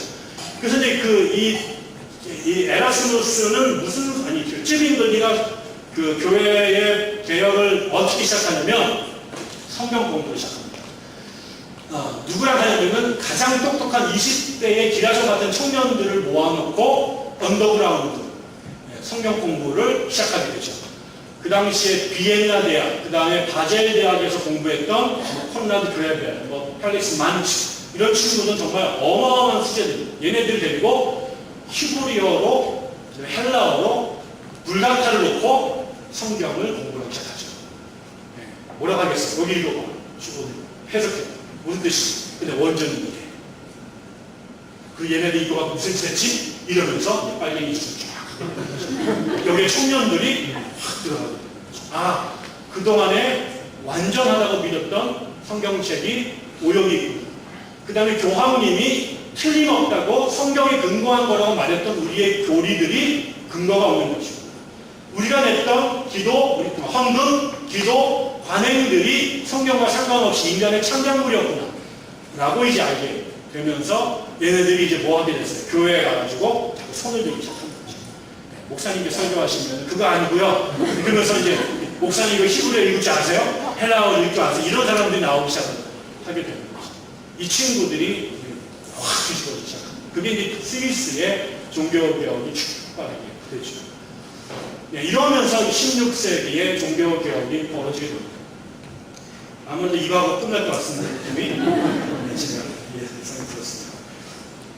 제가 드리고 싶었던 말씀은 주요 종교개혁은 제일 중요한 것은 결국은 카톨릭이 그동안에 맹목적으로 성경도 가르치지 않고 잘못된 성경에 근거해서 상상으로 만드는 교리들 갖고 교회를 부당하게 치기한 측면이 상당히 강했는데 사람들이 성경을 읽어본 적도 없고 성경을 소유하지 않았기 때문에 그런 줄 알고 믿어왔던 거죠. 그래서 중세의 교회는 교인들이 교회를 다니지만 이게 교회인지 뭔지 모르는 것들이 너무나 교회 안에 많이 있었습니다. 특별히 예전에는요, 선교라고 하는 것이 개인이 사형리를 받아들이고 아멘하고 결심해서 본업이 크리스찬이 된 게 아니라 집단적인 대종을 합니다. 개인이 예수를 믿는 게 아니라요, 그 지역의 왕이 기독교를 받아들이면 예전에 믿던 종교를 버려버리고 그 날부터 그 지역 전체가 종교가 바뀌어버립니다. 근데 어제까지는 삼신할머니한테 전화를 했는데 갑자기 그거 하면 안 된다고 위에서 지령이 내려오는 거예요. 그래가지고 무당의 구판을 싹 갈아치우고 십자가를 딱 꽂아버리는 거죠. 그러면 이 삼신할머니는 어떻게 해야 돼요? 이렇게 나올 때 삼신할머니는 없애지 않아요.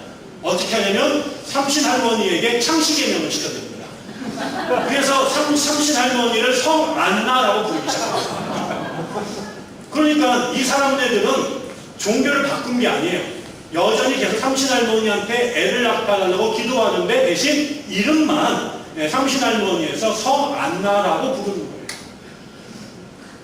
이게 거기만 있었을까요? 모든 종교는 여기서 시작이 됩니다.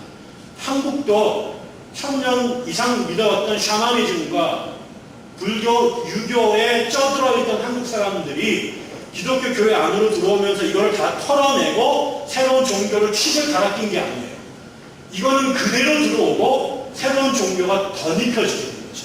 그래서 성경을 통해 전수된 기독교의 교리와 우리의 집단적 무의식 속에 남아있는 한국적 종교성이 화학적 작용을 일으키면서 한국형 기독교가 만들어지고 있는 거예요. 그래서 지금도 우리 어머니가 그렇게 교회 열심히 다니시는데 아들 목사가 이사 가려고 그러면 전화가 와가지고 잠깐만 날짜를 좀 봐야겠다고 가려고 보십니다 지금.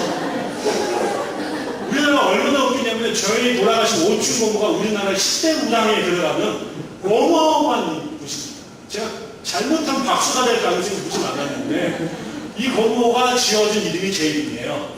한국의 전설의 무당 중에 한 명이 황해도에서 제일 잘 살던 집 남자 이름이 덕만이라고 해서 저를 덕만이라고 적은 거죠.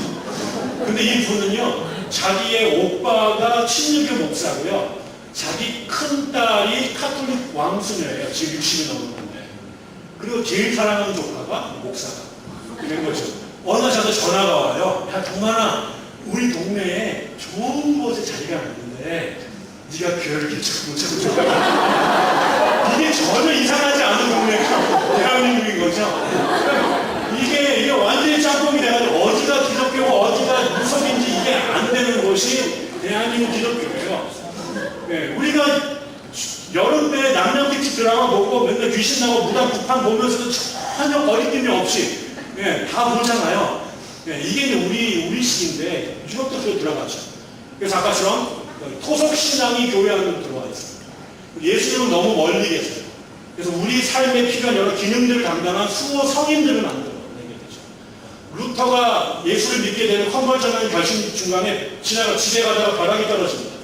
벼락이 떨어지는데 그 유명한 얘기인데 이 사람이 땅에다 머리를 쳐박으면서 뭐라고 말하냐면 성 안나여 살려주시옵소서. 그러면 제가 수사가 되겠네요. 이렇게 우리 식으로 말하면 아버지 하나님 그래도 왜 성 안나?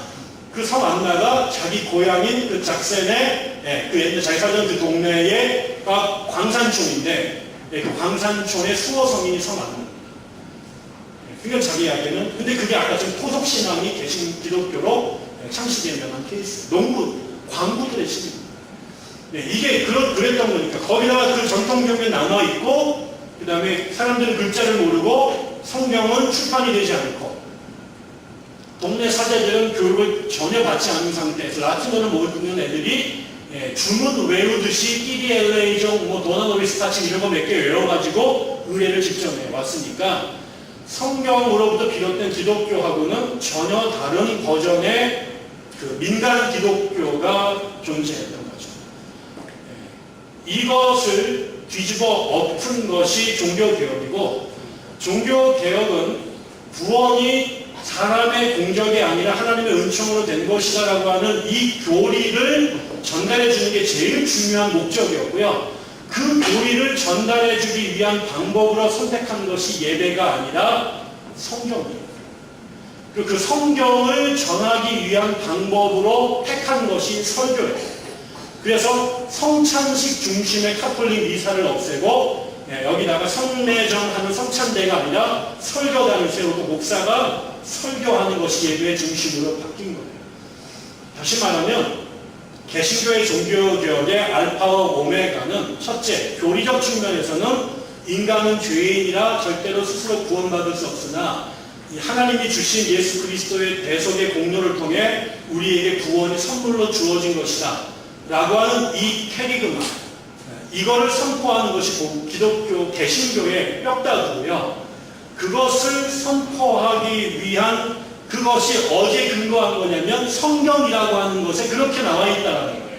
그래서 결국 이 구원의 도를 전하기 위한 가장 중요한 레퍼런스는 다른 사람들 교부들의 글이나 철학자들의 글이 아니라 66권 바이블이다라고 하는 것이고, 결국 바이블을 통해서만 예수 그리스도가 우리의 구세주다라고 하는, 그분을 통해서 우리의 구원이 있다라고 하는 진리를 깨우쳐 알 수 있다. 그래서 성경 없이는 구원받을 수 없다. 그러니까 우리가 구원받는 것은 하나님의 은혜인 것이죠. 솔라 그라티아. 그 다음에 그 그라티아가 우리에게 오는 통로는 우리의 믿음, 솔라 피데 하는 우리의 오직 믿음으로. 그 다음에 그것이 담겨져 있는 진리는 오직 성경, 솔라 스크립트라. 이 세 가지가 우리의 핵심이라서 복음이 없으면 구원받지 못하고 그 복음은 성경이 없으면 알 수 없다. 그래서 우리가 결국은 구원의 도를 알기 위한 유일한 것은 성경을 아는 것이다. 근데 그 당시에 종교 문화 속에서 이거를 전달할 수 있는 유일한 가장 중요한 핵심적 컨텍스트는 예배이고 예배의 설교라고 하는 거죠. 그래서 루터는 하나님 말씀은 세 가지가 있습니다. 하나는 성육하신 원래 말씀이신 로고스이신 예수 그리스도, 그 다음에 그분에 대하여 쓰여진 문헌으로서 written word of God로서의 바이블, 쓰여진 말씀으로서의 성경, 그 다음에 그 말씀이 선포된 것으로서의 말씀, spoken word of God, 그것이 바로 설교. 설교가 곧 성경이고 성경이 곧 예수야라고 하는 이 논리가 선포가 된 거죠. 그러니까 목사들의 설교가 하나님 말씀이 아니라 설교가 하나님 말씀일 수 있는 건 뭐여야 돼요? 그 말씀 안에 성경의 핵심 진리, 즉 예수가 그리스도라고 하는 우리가 믿음으로 구원받는다라고 하는 이 복음이 선포되는 한에 있어서 설교는 하나님 말씀입니다. 근데 이거를 목사들이 착각해가지고 지새끼 자랑하고 지 잘난 거 떠들고 학벌 자랑하고 돈단한 얘기하고 그거를 하나님 말씀이라고 말하는 것은 하나님 말씀과 전혀 상관이 없습니다. 그건 그냥 목사님의 말씀이십니다. 그러나 그것이 구원의 도라고 상관이 없기 때문에 하나님 말씀은 아니죠. 목사도 발언할 수 있어요. 그러나 구원과는 전혀 상관이 없는 거죠. 그리고 이 여기와 더불어서 또 하나 되게 중요했던 것이 아까처럼 교회는 철저하게 그 중세는 성직자와 평신도로 나누어져 있었어요. 중세 교회론의 핵심은 2세기의 그 키프리아누스라고 하는 교부가 교회를 뭐라고 정의하냐면요, 결국은 주교가 없으면, 감독이 없으면 교회가 없다 이렇게 말합니다. 다시 말하면 교회인이 아니냐를 나누는 가장 중요한 것은 안수받은 성직자가 존재하느냐 존재하지 않느냐가 돼요. 지금도 장로교회나 뿐만 아니라 한국의 모든 교회론에 보면 교회의 표지라는 게 있습니다. 교회를 나타내는 명찰이죠. 이게 있으면 교회이고 없으면 교회 아닌 것. 그것을 나누는 게 뭔지 아세요? 말씀과 성례라는 겁니다. 이게 교회의 표지, 말씀과 성례. 근데 이 말씀은 누가 전해요? 성례전은 누가 직접 전해요? 여전히 안수받은 목사들이 하죠. 그러니까 지금까지 우리는 노골적으로 목사 없으면 교회 없다 이런 말은 안 쓰지만 실제로 지금까지 한국 교회의 지배적인 교회론은 성직자 중심의 교회론일 수밖에 없었어요. 그것을 깨트린 사람의 첫 번째 금을 가게 한 사람이 루터예요. 성직자는 분명히 교회 안에서 직분, 펑셔널한 측면에서 기능적 측면에서 목사의 역할은 분명히 중요한 게 있고, 그러나 하나님 앞에 목사와 평신도의 계급적 차이는 없다. 목사와 성도들이 함께 신자들의 공동체를 구성하는 것이 교회다 라고 얘기를 하게 되죠. 이게 목사들이 얼마나 싫었겠어요. 그런데 불행히도 루터는 지가 말은 여기까지나 얼마 지나고 나서 가장 카톨릭적인 교회를 세우는 것으로 끝나고 맙니다. 여기에서 그 다음에 루터의 1차적인 싸움의 대상이 카톨릭이었잖아요. 카톨릭이 구원을 은총과 그 다음에 공적이라고 하는 것으로 구원을 만들어놓던 것이 틀렸다라고 하는 것을 밝히는 것이 루터의 1차적 목표였기 때문에 이 이야기를 그래서 그 사람은 오직 믿음으로 오직 은총으로 라고 하는 여기에 방점을 찍어버린 거예요. 물론 루터는 더 얘기했어요. 다시 말하면 그 선행이 필요 없느냐? 절대 그렇지 않다. 루터는 이런 겁니다. 선행이라고 하는 것은 선행이 구원의 필수적 전제 조건은 아니다. 착한 일을 해야 구원받는 것은 아니다. 그러나 구원받은 자들의 필연적 결과물은 선행이다. 예수를 선을 행하여 구원받는 건 아니지만 구원을 받은 사람은 당연히 자연스럽게 선을 행하게 되어 있다. 선은 구원의 전제 조건이 아니라 구원의 필연적 결과물이다. 그러니까 다시 말해서 신자인데 악하게 살아. 뭔 얘기예요? 신자 아닌 거예요. 지 혼자 그렇게 생각하는 것이죠. 예. 가만히 보면은 루터하고 카톨릭은 내가 볼 때는 이마와 맞박의 차이야. 둘 다 부정하진 않아요. 왜냐면 둘 다 우리의 신앙이라고 하는 우리 종교에서 우리 기독교 신앙에 하나님과의 신비적 결합이라고 하는 하나님의 믿음으로 편 이 영역과 신자의 삶의 선행이라고 하는 성화와 관련된 이 영역은 동전의 양면처럼 있거든요. 그러나 루터와 칼빈의 카톨릭의 분명한 차이는 카톨릭은 선행을 행해야 구원받는다고 생각했지만 루터는 구원은 전적으로 은총과 믿음의 문제고 그 끝나고 난 다음에 결과물로 우리가 임신하면 사랑하면 애가 나오는 것처럼 애가